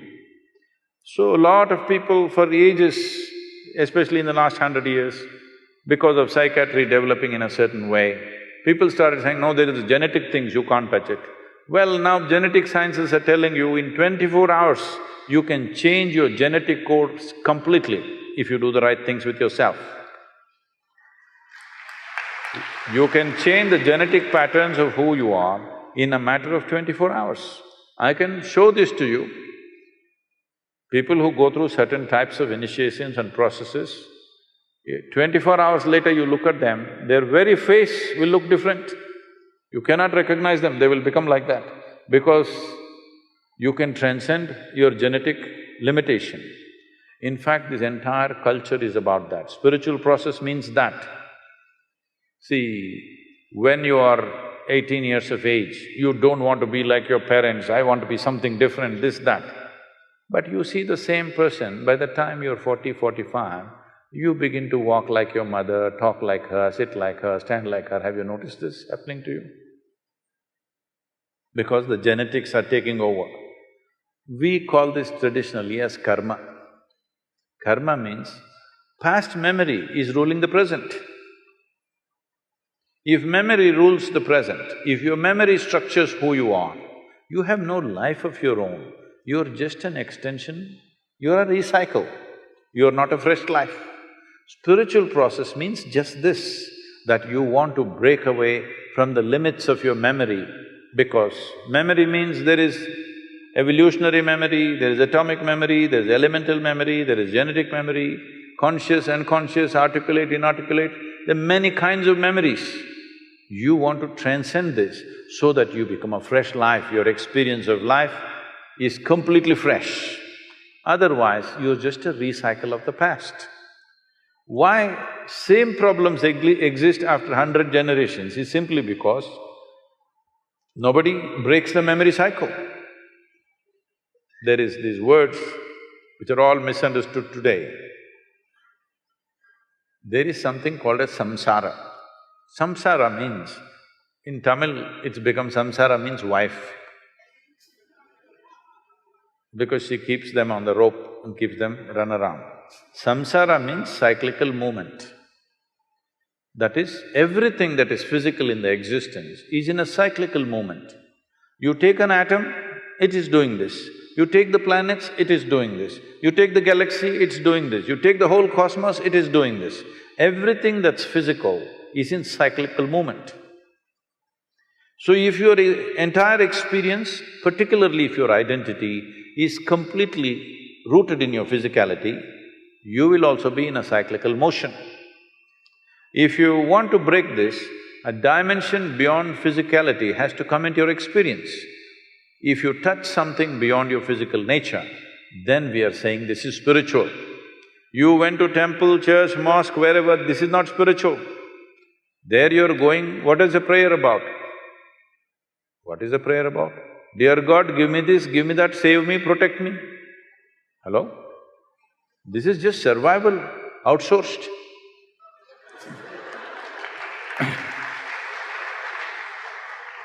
So if you want to break the cycle, then you have to touch a dimension which is not physical in nature. Once you touch something that is not physical in nature, there is no cyclical movement, because you have become free from all the memory bank that you have. So whether you have chemical issues within you, whether you have pathological issues, genetic issues, you can break away from that. Maybe certain people will need more striving, certain people will come out more easily, that is always there. But for everybody there is a way. So when I say all your ailments, if they are infections, they're different. They come from outside, it's an invasion, you have to deal with it. But rest of the things are manufactured within you, this is your cause. Fundamentally, you have to see, my physical health, my mental health is my responsibility, 100%. If you see this, then methods are available to come out. We have all the compassion, because I want you to understand, if you have a physical ailment, you will get compassion from everybody. If you have a mental ailment, you will get ridicule from everybody. So particularly people who are suffering any kind of mental ailments, depression, anxiety, whatever, they need double the compassion that physical ailments need. But normally in societies, they get ridicule because it is very difficult. It's very difficult to decide whether this person is really sick or making it up, or they're acting it up to get something out of me, or what it is you can't make out. One time it looks real, another time it looks like it's made up. So, unfortunately, both for the one who is suffering and those who live around them, It is a constant struggle. But the most fundamental thing is, whoever you are, whatever condition you are, first and foremost thing to understand is, physical and mental health is my responsibility. It can go out of hand, it's always there. Whatever you do, we may die, whatever we do, we may become sick, that's a different matter. But it is our responsibility. If you see this, there is a way to touch the very source of creation which is throbbing within you. When the source of creation, which made this entire complex body out of avkai and chintatokku, when it can do this, it can also do some repair job, isn't it? Hello? One who manufactures the whole thing, can't he do some repair job? You have lost access to it. You think for everything there's a solution outside. Yes, when we need help, we will take help. When things have gone out of control, we seek help from outside. But fundamental thing is to take responsibility. Today, genetic sciences, neurosciences and also psychiatrists are beginning to speak that whatever the condition, it is possible to alter this from within. Only thing is how. There are many ways for how. Yoga is a technology. Yoga does not mean twisting and turning your body as most people are doing. It is a technology of taking charge of this. One thing is very clear, even if you go to the doctor, they're only giving you a pill, isn't it? What is a pill or a tablet? Just a certain amount of chemicals. If you put these chemicals, it lifts you out of your depression, it makes your anxiety go a little bit. It may not permanently go, at least for those few hours, it's down. So essentially, human experience has a chemical basis. Your joy is a certain kind of chemistry, your misery is a certain kind of chemistry, anxiety is one kind of chemistry, tranquility is another kind of chemistry, ecstasy is one kind of chemistry, agony is another kind of chemistry.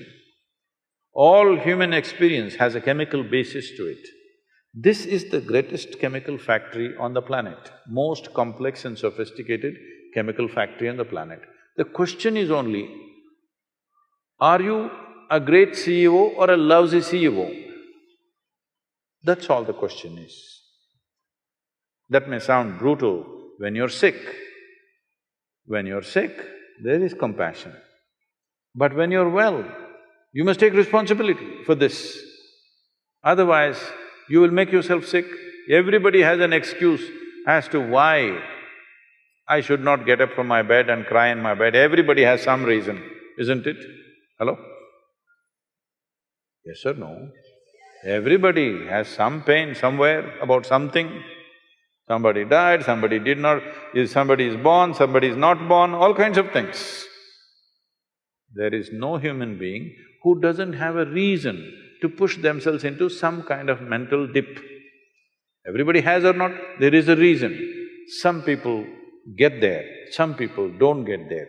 Is it always intentional? No. But there is an inner intent. That intent may not be a conscious intent.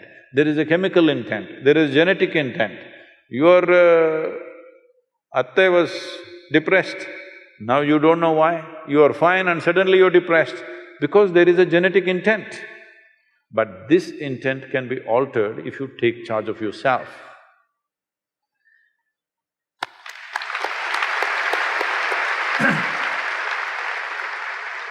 You would have heard about this word, deja vu. మీ అందరికి కూడా అనిపించుంటుంది కదా, అప్పుడప్పుడు ఏదో చూస్తాం, ఇది ఇంతకుముందు కూడా అయ్యిందే, ఇలాగే జరిగిందే అని అనిపిస్తుంది. సో ఐ ఆల్వేస్ స్ట్రాంగ్లీ… సినిమాలో అలా జరుగుతుందా? అదే సీన్ చూపిస్తారా? అది it's called some loop effect. There are some 4 or 5 films made which keeps repeating itself. But in life I felt strongly few times, I know it's not possible, but I saw something and I thought, exactly ఇదే ఇలాగే ఇంతకుముందు జరిగింది. అది ఎందుకంటారు? What you think is the… bad direction అండి, అదే scene వస్తుంది. ఎవరు డైరెక్టర్? దేవుడా?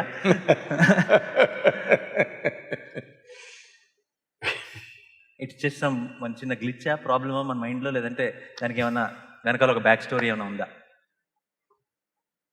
There are many dimensions to it, but One thing is, most people are afraid of anything that's unfamiliar. They have a fear of unfamiliar. So, they have set up a mechanism within themselves, they're looking for the familiar. Either they will do what you said just now, I have seen this somewhere, otherwise they'll look at somebody and say, oh, she looks just like my sister. She doesn't look like your sister. But, you know, just the same, two eyes, one nose, one mouth, just like her. Like this they will find reasons because they're looking for something familiar. This usually happens to people when they're in that phase of their life, when they're not able to figure out what is happening with their life, or they're in a new space where they don't know anything about it, suddenly they will invent things that from somewhere else, this person looks like my grandfather, that person looks like my uncle, this person like this. Oh, this tree, I have seen it somewhere. Even that same damn tree never looked the way it looked on that day, I want you to know. Hello? Even that tree, if you have seen it earlier, it won't be the same. Day to day it is changing, isn't it? Day to day everybody is changing or not? So, but is it possible that somebody can revisit something? They can, but 99% of the time, it is not so. They're looking for something familiar.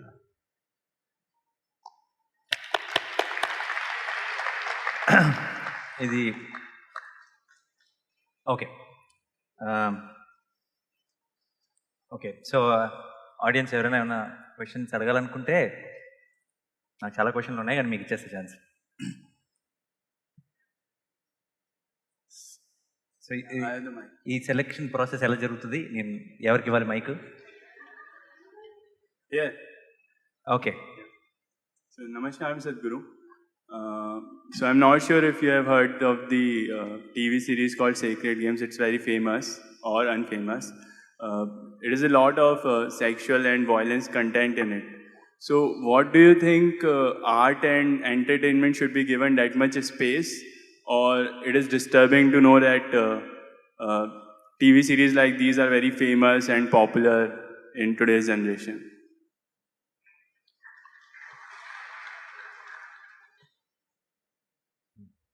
If I understand the question right, you're asking why something that depicts so much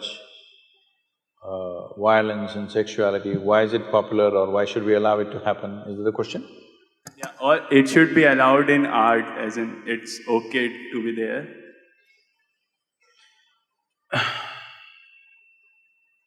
See, the dangers of this, even addressing this question is, now, if you address this question, immediately some people think their own ideas of what's right and wrong can be imposed on other people, which will not work. In a free society, it will not work. At the same time, is violence, extreme violence in movies and very gross ways of… Usually sexuality means generally a woman is being treated in a not necessarily a nice way. I remember in the 70s, there were movies, Hindi movies.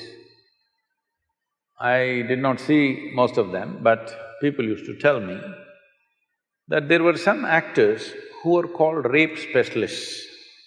Hindi? Yeah, in Hindi. So in every movie, there has to be one rape. It became almost like a standard for some time. So all those people who saw those movies as children, because there was no adult certification for that, anybody could go and watch it, they thought this is the way to treat a woman. Now when rape happens in the street, why are you surprised, I'm asking? We have cultivated them. All said and done, the cinema may be a commercial enterprise, but it has a profound impact in a society like this. See, in certain other countries, People watch the movie, go home, forget about it. Here it's not like that. We even elect them.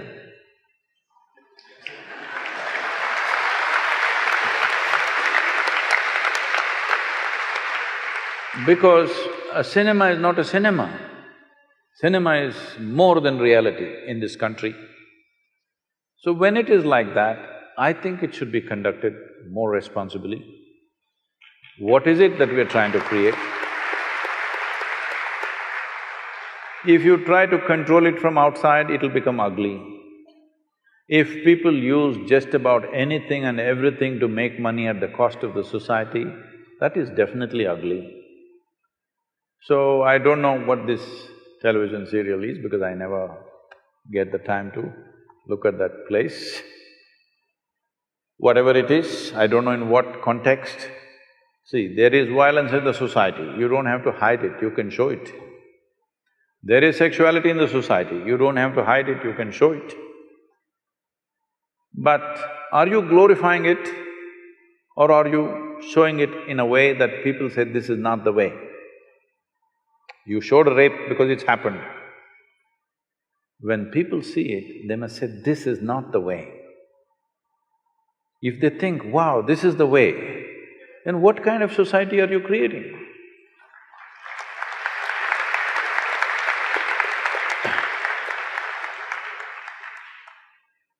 So, many times this has come to me in various different forms, this kind of question. I think people are hiding behind art. I'm sorry if I say anything wrong. People are hiding behind the term art. If it is art, it should not be so commercial. You're doing commerce and you're calling it art. There may be some artistry involved in it, we appreciate that. But there was a time when we were growing up, there were art movies and there were commercial movies. Now there is no such thing, commercial movies are art. So commercial movies are made essentially to make money. Somebody is investing to make money, nothing wrong with commerce, because nothing wrong with commerce, nation's commerce has to develop in all levels. So entertainment is also commerce, it's fine. If it is commerce, then it must be controlled, there must be proper… For every commerce, there is a certain amount of control, isn't it, in a society? In this society, though today everybody, at least a big percentage of population is drinking, still we are holding on to it that you cannot advertise alcohol. They will show an alcohol bottle and say CDs and music. Yes or no? Sparkle water. Sparkling water. That is okay, but CD and music, how does it come, I don't know. Anyway, I'm saying when we see it is going to influence the society in a big way, there are controls. So, if something is going to impact the society, there must be some sort of control. It is best the self-control is self-imposed rather than a government agency imposing it, because then it'll become something else very ugly, it'll become somebody who doesn't know anything about it. It is not about deciding what people should see and should not see. It is about where do we want to drive the society. Right now, more than… I don't know about this television serial, I'm continuously speaking about all the… what are these… video games. A 5-year-old child enjoys shooting people. That's the only thing he plays. He enjoys shooting people on the screen. It's quite good because it doesn't spill blood anywhere, it's okay. There it spills, but it's okay. Now when he becomes 18, doesn't he want to get a little real? Hello? In United States, the school shootings are happening. People think it's an American phenomena. No, no, no. If there were guns in Indian homes, it will happen. Hello? You think it won't happen? In America, in every home, there is more than one weapon, all right? In almost every home, there is more than one weapon, minimum. There is at least a shotgun and a handgun, for sure. We have toy guns. Not that, I'm Kids, saying yeah. real firearms. Yeah. So there is excess, so it is only happening in America. But if there were weapons in Indian homes, even here kids would be shooting each other, for sure. When emotions fire up, you want to shoot, isn't it? So from the age of 4, 5, if you're practicing how to shoot people, when you become 16, 17, 18, don't you want to get real? Don't you want to see some real blood? I don't see what's wrong.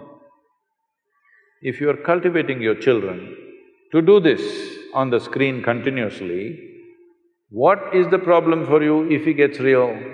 Or if his friend gets real and he shoots your child, what is the problem, I'm asking? Because you must understand, certain actions have certain consequences. This must be handled responsibly by people who are creating those things. If you bring laws for everything, then society becomes ugly. Government cannot manage these things, people should manage these things.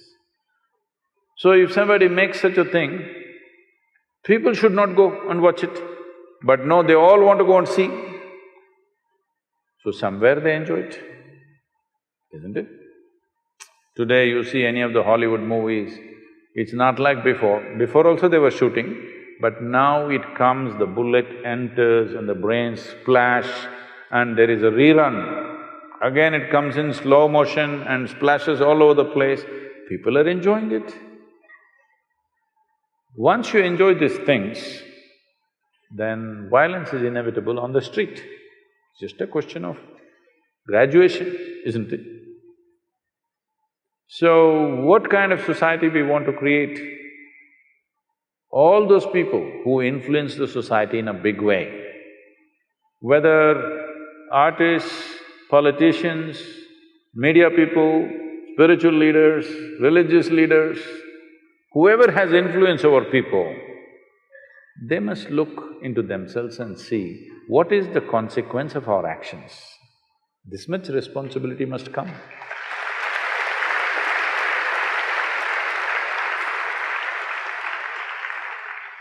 Sadhguru, here.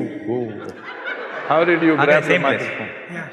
I have a question. My previous generation, my fathers are farmers, but they made me an engineer because they couldn't able to survive from their land. So the complete generation of my 5 fathers has converted to engineers or some other works. So entire farming is vanished there. I am interested to do farming, but because of the survival problem, I came to an engineering. So how I have to overcome this process? Okay. Anyway, we would like to have a well-studied engineer, not an engineer who's converted. I don't know what that means.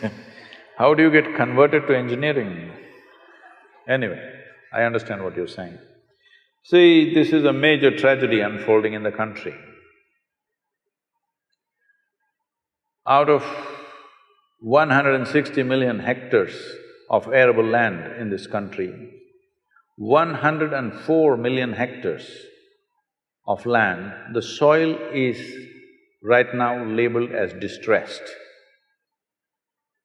That means nearly 60% of our soil is moving towards becoming uncultivable in a matter of anywhere between 15 to 40 years' time.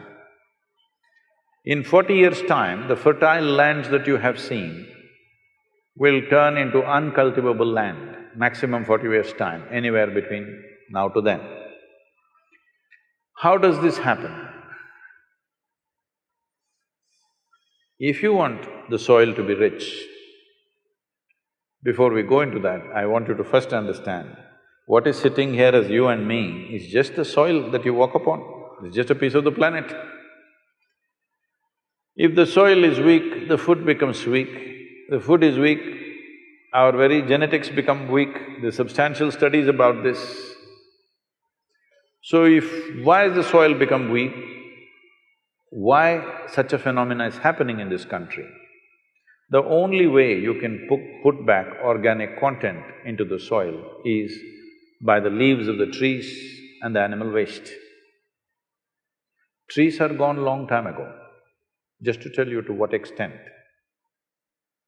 In the Ganga basin, which accounts for 25% of India's geography and 33% of India's agriculture, we have removed 92% of green cover in the last 50 years.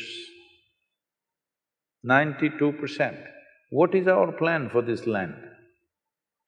In Kaveri basin, which is some 83,000 square kilometers, right now we're running a campaign called Kaveri Calling. All of you must be a part of it one way or the other. In Kaveri, in the last 50 years, we have removed 87% of the green cover. So no leaves, no trees, no leaves. Animals are all traveling abroad. How will you enrich the soil? The food that you're eating is just the soil. You ate it up. What did you put back? Nothing. By throwing chemicals, you think it'll happen? Pretentious agriculture is happening.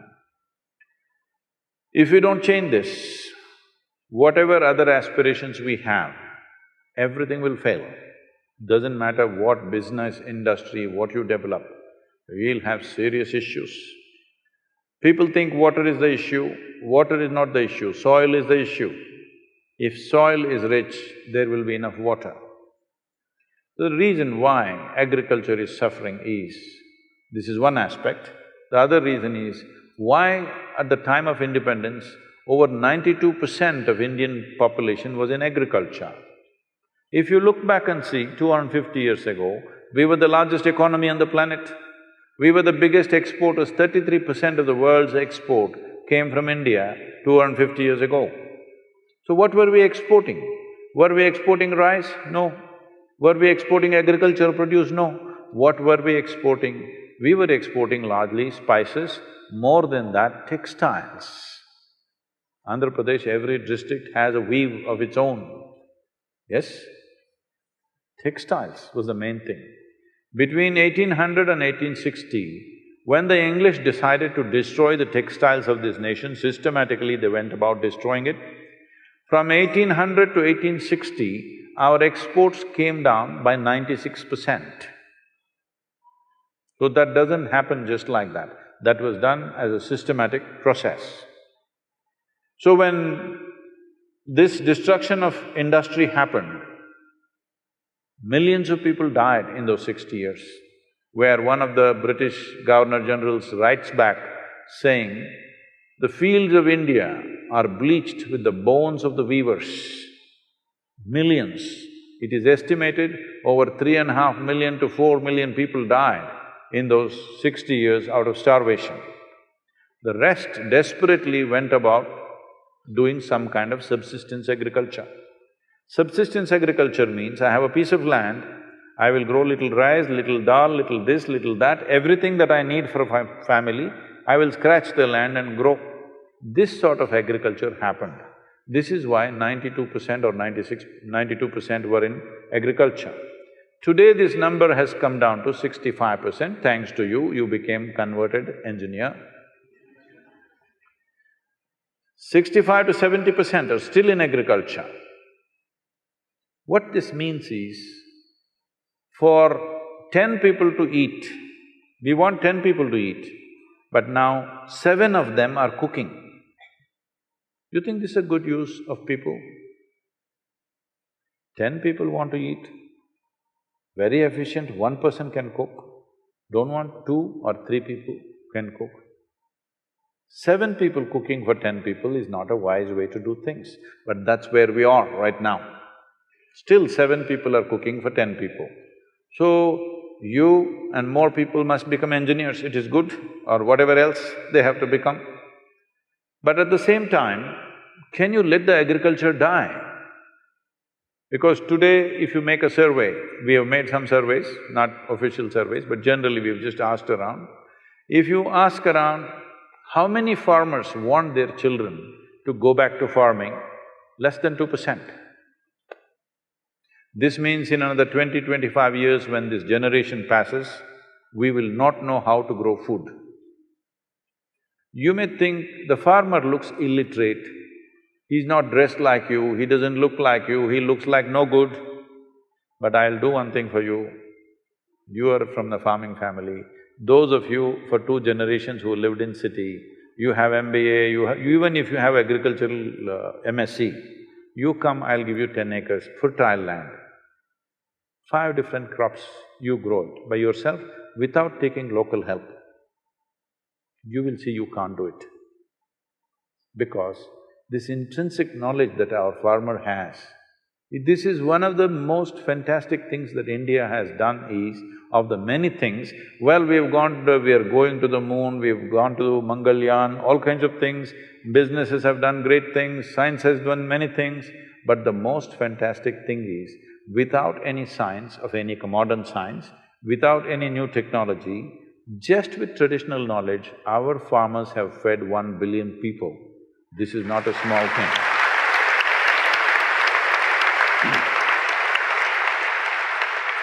So this transition from farming to other things should not happen out of desperation, should happen as a good plan to do. Right now, one reason why farming is not succeeding is, soil is weak, so water is scarce. Another thing is, scale is too small to make it successful. The average land holding is 1 hectare, that means 2¼ acres per family is what we have. At this level of holding, whatever you do is going to be waste. Everybody is under loan, okay? Some 78% of Tamil Nadu's farmers are under debt. Because, I'll just tell you an example. A young farmer in our region, it's very fertile region. He has 3.5 acres. So I meet him and ask him, what are you doing for your water? What's your water source? He says he's put 9 bore wells. In 3.5 acres, he's put 9 bore wells. Because there are bore well companies which will come and promise, if you put it here, more water will come, if you put it there, more water will come.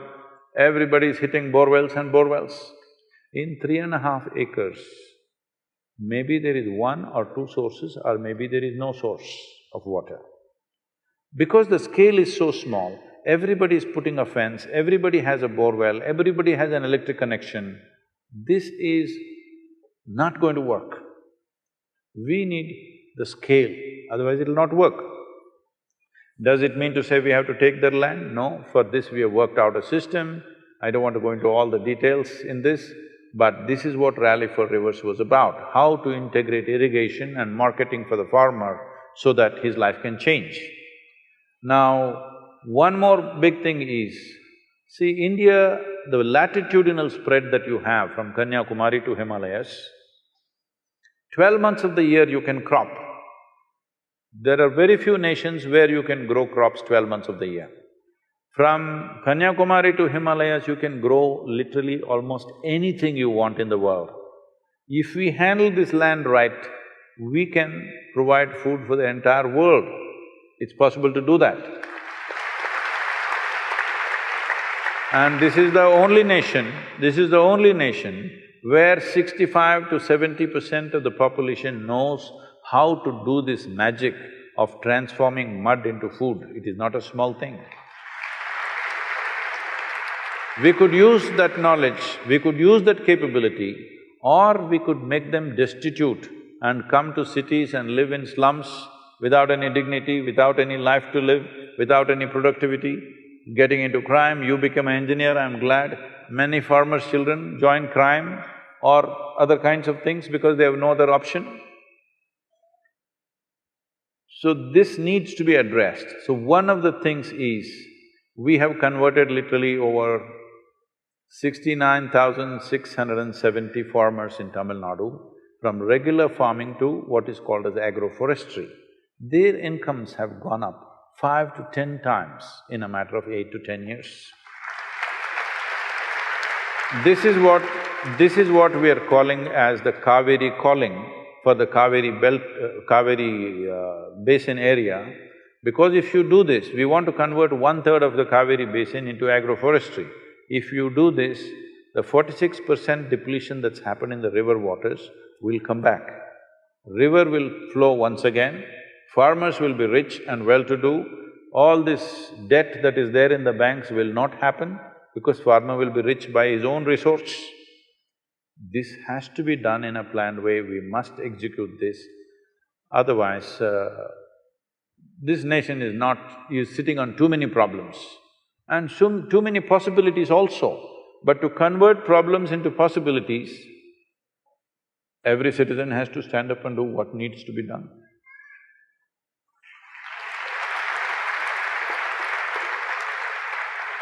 Namaskaram, Sadhguru.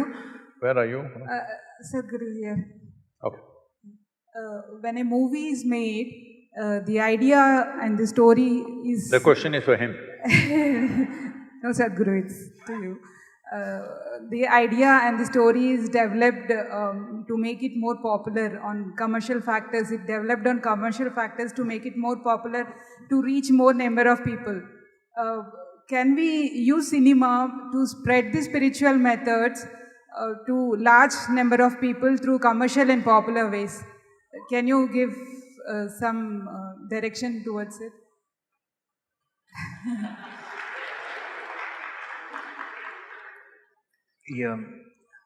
దీని మీద cinema తెచ్చా అంటున్నారా ఇలాంటి? To spread the spiritual methods, yes. Yeah. I mean, how do we use cinema to take the spiritual methods more to the… make it more popular? తీయచ్చండి, బ్రహ్మాండం తీయచ్చు, but set expectation ఉండకూడదు. ఈ వీకెండ్కి ఇంత కలెక్ట్ చేయాలి అలాంటివన్నీ పెట్టుకోకూడదు. బ్రహ్మాండం తీయచ్చు, బట్ తర్వాత కలెక్షన్స్ మాట్లాడుకోకూడదు అంతే. తీయచ్చు సినిమా అంటున్నాను, బట్ అది దాని రీచ్ ఏంటి, లేదంటే కొంచెం పేషెన్స్ ఉండాలి, నిజంగా జనంలోకి వెళ్ళాలి, అందరూ రావాలంటే. బట్ సినిమా అంటే ఒక కథలాగా చెప్పాలనుకుంటున్నారా?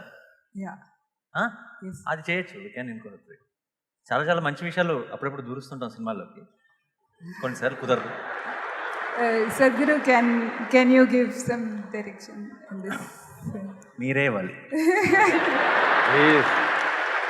He is the director, he is the actor.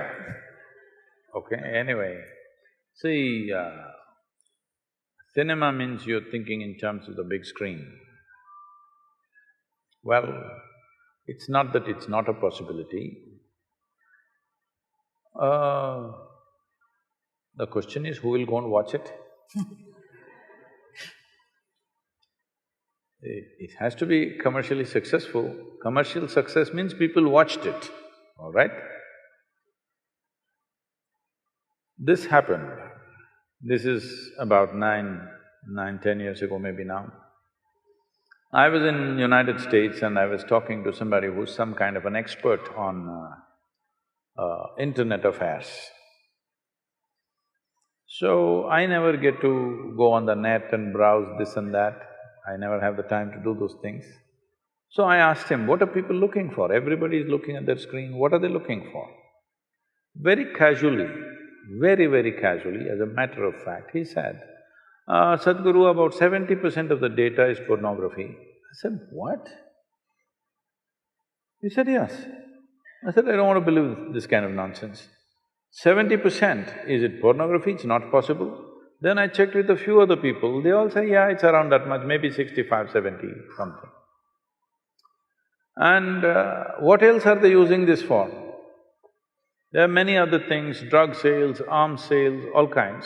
More than anything, what really kind of brought disgust to me was 1.6 million children below 15 years of age are sold on the internet every year.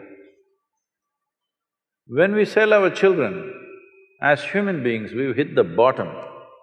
There's no further down to go. Huh?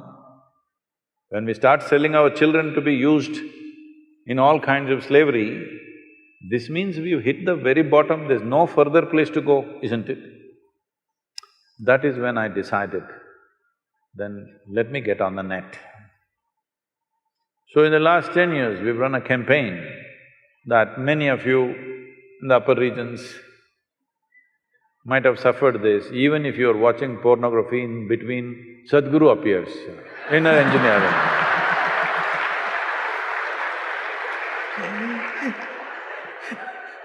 I'm saying this with some glee because when such a phenomenal technology is available to us, is this what we do? See, many great beings have come on this planet, but when they came, if they spoke, hardly 10 people heard. In the 10 people, all kinds of things. Today is the first time you can sit here and talk to the entire world. When there is such a tool in our hands, if we don't transform humanity now, that means we have no intention at all, isn't it? So your question is very relevant, but will our natural star make a movie on spirituality? Biopic Sadhguru.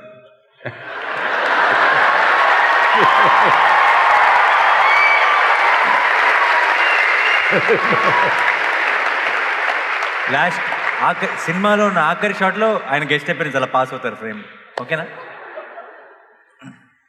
So, it definitely, every medium that we have, not necessarily a spiritual process, every medium that we have of communication must be used to transform human beings, because that's the only problem that you have on this planet, human beings. There is no other problem. Hello? Yes or no? That's the only problem. So when there is such a powerful means of communication today, technology is available to touch every human being in whichever part of the world he or she is living. When this possibility is there, this is the time to transform humanity.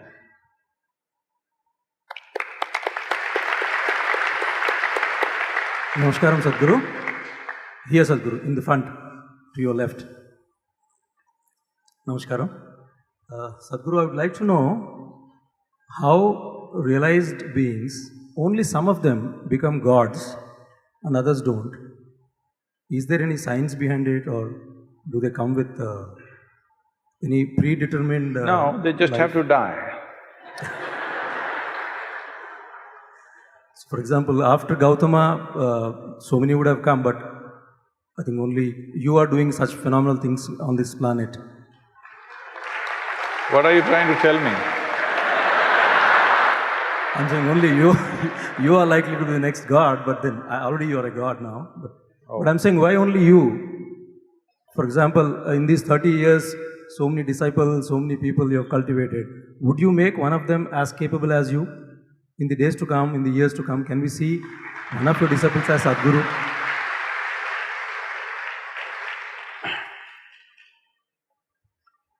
Oh.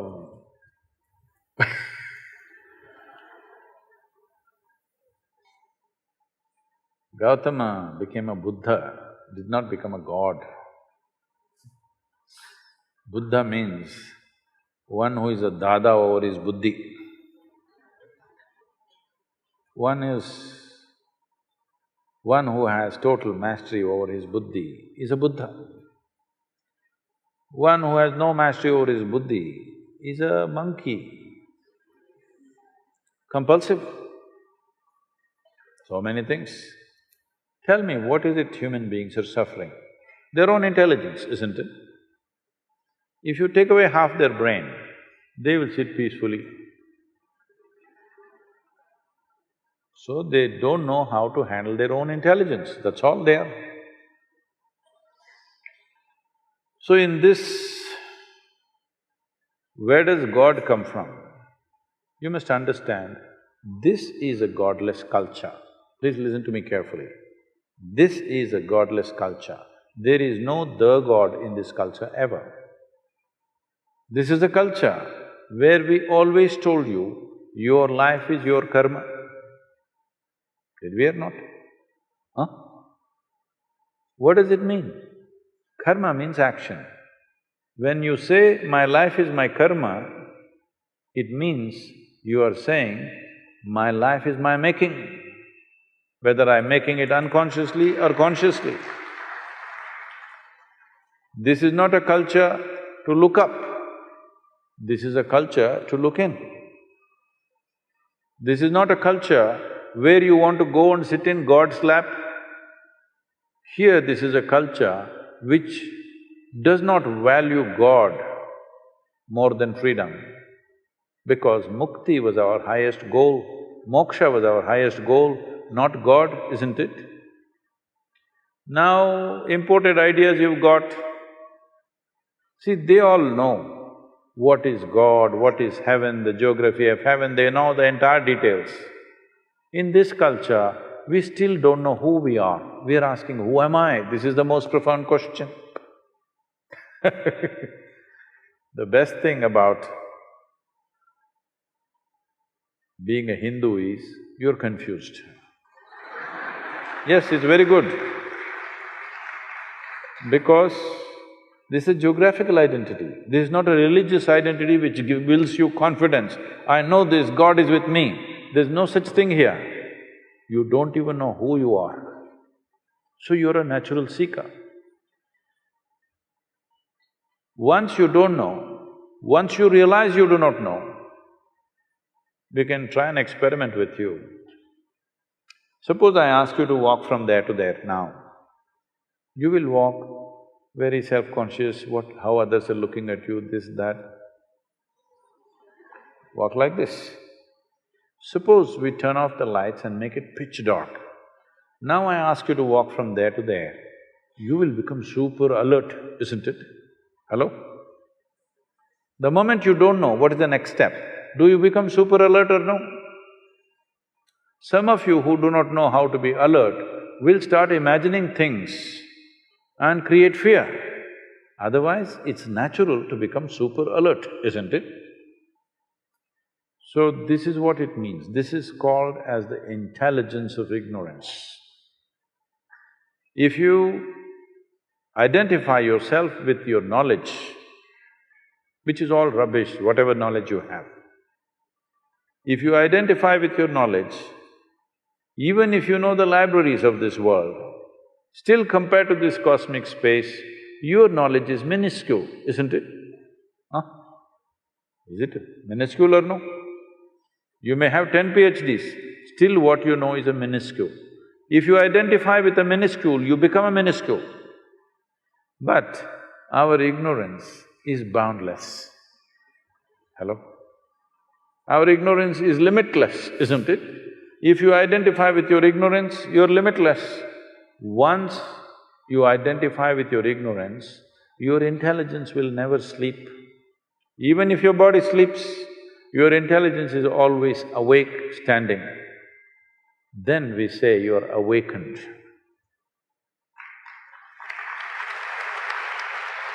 So, in this culture, because it's a godless culture, when we find a human being who is accomplished in a way that you cannot believe a human being can do these things, then we say he's a deva or he's a deity. So, we say somebody is awakened because he is able to see and do things that you are not able to do. You naturally look up to him. So we make him like a deity. The word God comes from outside. We don't have a word for God, please see this. We call it a murti, we call it a yantra, we call it by different names. It's very appropriate. In this culture, people are referring to Tendulkar as cricketing God. It's not wrong. When we find somebody is accomplishing something that seems above what is human capability, what we think is human capability, then we look up to him as an accomplished being. There are words for this, but now because we've gotten into Western ways and we are speaking an English language, we are using the word God. Otherwise, we called him a Mahatma, we called him a Mahanubhava, these kind of words, just to say it is an extraordinary being. And that extraordinary being became the aspiration of everybody else in that society. Out of our love, out of our respect, we may put some flowers, we may do something, but you must understand, we are aspiring to be like him. We are not there to go and sit on his lap in heaven. This is not the aspiration in this culture. Always the aspiration is this. You must understand, this is something that's all gone crazy now. There is no worship here. There is no prayer here. There is only darshan. Darshan means you behold a form which you think is higher than you and you want to take it into your heart. Make that a part of yourself. That is what darshan means. You go to temple not to pray. Darshan, just to see. Nothing need to happen, nothing to talk, nothing to tell him, no appeal, just to see. But because we've gotten so westernized, we are doing all that. Because they're saying they're talking to their God and their God is talking to them, now we also pretending he's also talking to us. We don't want to be left out. No, you are supposed to just behold, that's all, darshan is the only thing you do, no prayer. So, this is a hodgepodge thing, so you're saying this. Gautama did not become a god, people are aspiring to become a Buddha. So you think all the people around me are such dumb idiots. Nobody is working to become whatever they see as Sadhguru. You think nobody is working? They are. There are… because we are touching millions of people, nearing 1 billion now, because of this, some people just watching YouTube and they think they're doing well. Some people are on daily quote and they think they're doing well. Some people have done inner engineering and they think something is happening. So what is the difference between an established process, actually something that you have to do with yourself like inner engineering or further programs, and just watching talks or even being here is, one is titillation, another is transformation. Titillation means you know what? It's entertainment, spiritual entertainment. Little, maybe the way you think and feel you change a little bit. This is not transformation, this is a little change. It may help you, I'm not saying it doesn't help, it helps, but there is no transformation. Transformation means you as an individual is a form. This form should transform. If that has to happen, something more profound has to be done. We are seeing, we are looking for sponsors and other things. If it comes through in the next few months, we may roll out inner engineering programs free of cost.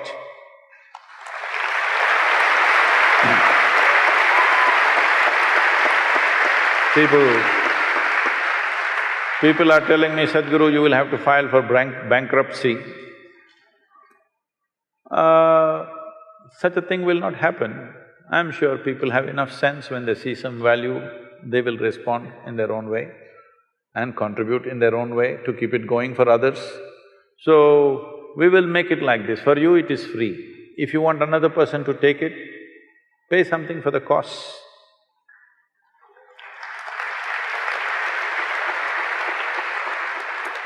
One last question. Namaskaram, Sadhguru. So we have an Indian tradition of like going to priest for a baby's name. So, and also when people start believing in some other religion, they change their name. So I have this question that has a person's name, like does a person's name have an influence on what he becomes?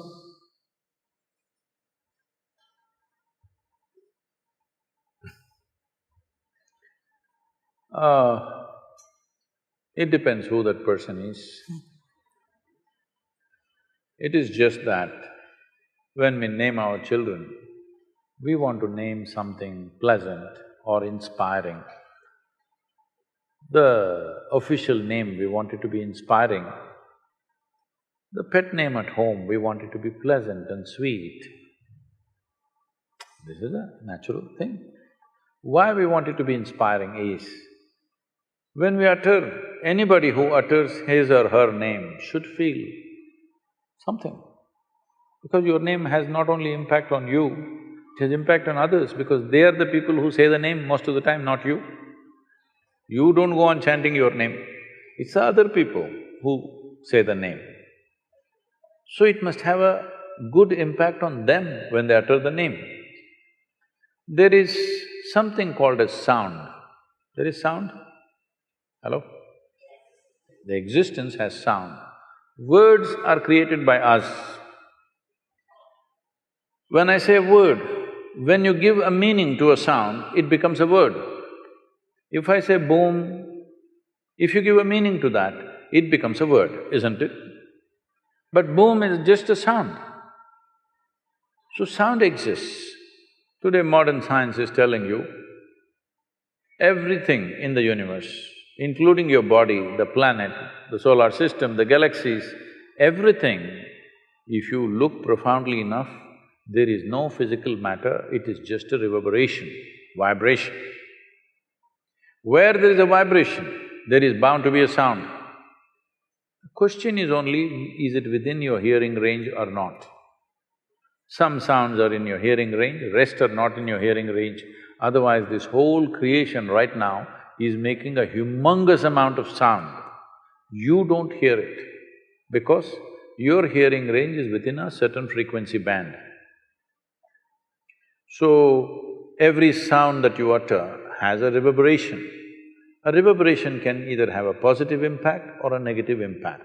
So, in this culture, we looked very profoundly and looked at what kind of sounds you must utter for your child. But today you're calling them cuckoo, bobo, momo, Nani. I didn't realize that.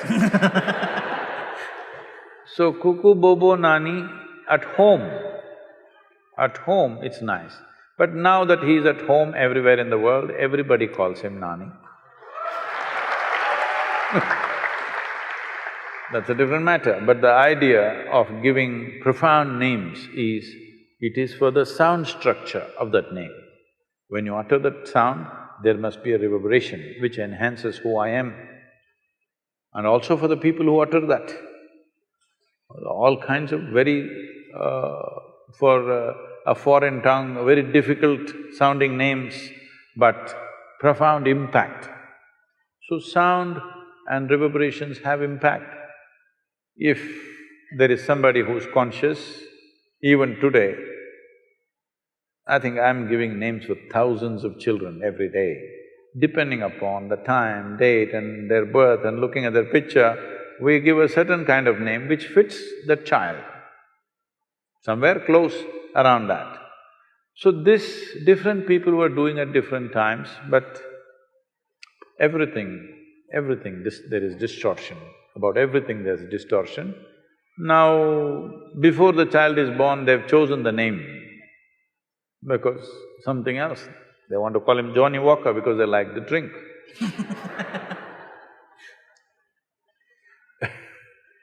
So, times are changing, but the existence has not changed. Only the social times are changing. Existentially, nothing has changed. Reverberations are reverberations. What has impact on you has impact on you. Positive impact, negative impact is there in the world. Is it a deciding factor? No. You can have any kind of name and still live well. But we are trying to use every kind of support that we have, why not? Every little support becomes valuable when difficult times come, isn't it? If your name is Shiva, every day we have to utter the name Shiva, Shiva, Shiva. Even if we are not thinking of that one, just looking at you, we are saying Shiva. Even our dogs were named like this.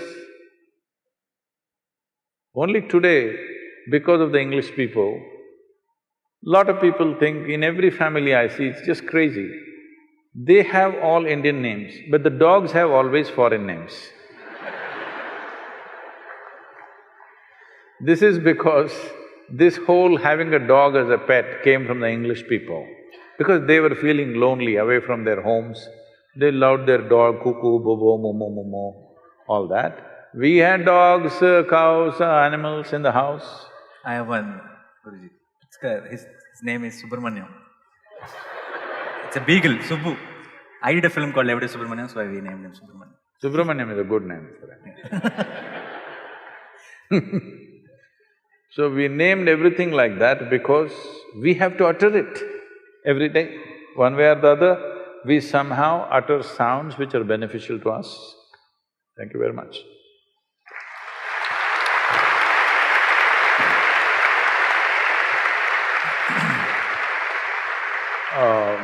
Because this question, agriculture, was asked and there is a concern everywhere.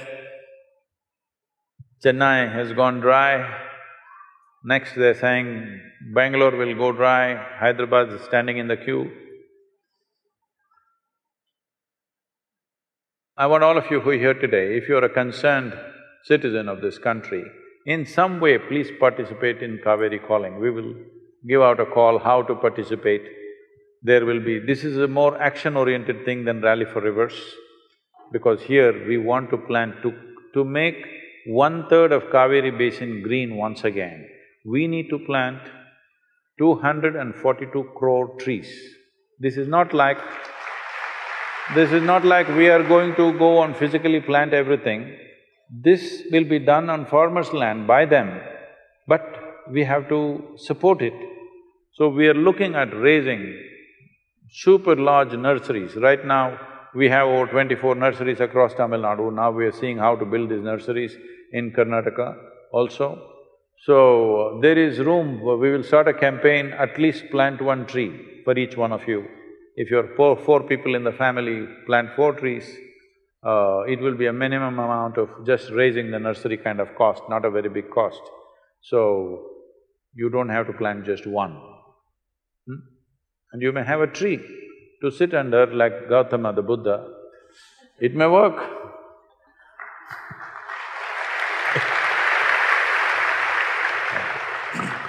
Thank you very much. Concluding… If you want to say something, please. Yeah, I just wanted to say, I just told few of my friends that I'm going to meet Sadhguru. So I thought they will tell me to take blessings or, they'll tell me questions what to ask. But you know what they said? They said, give him a hug, man, they said. You are cool, sir. This is a trick. No. It's a trick. No, it is not a trick.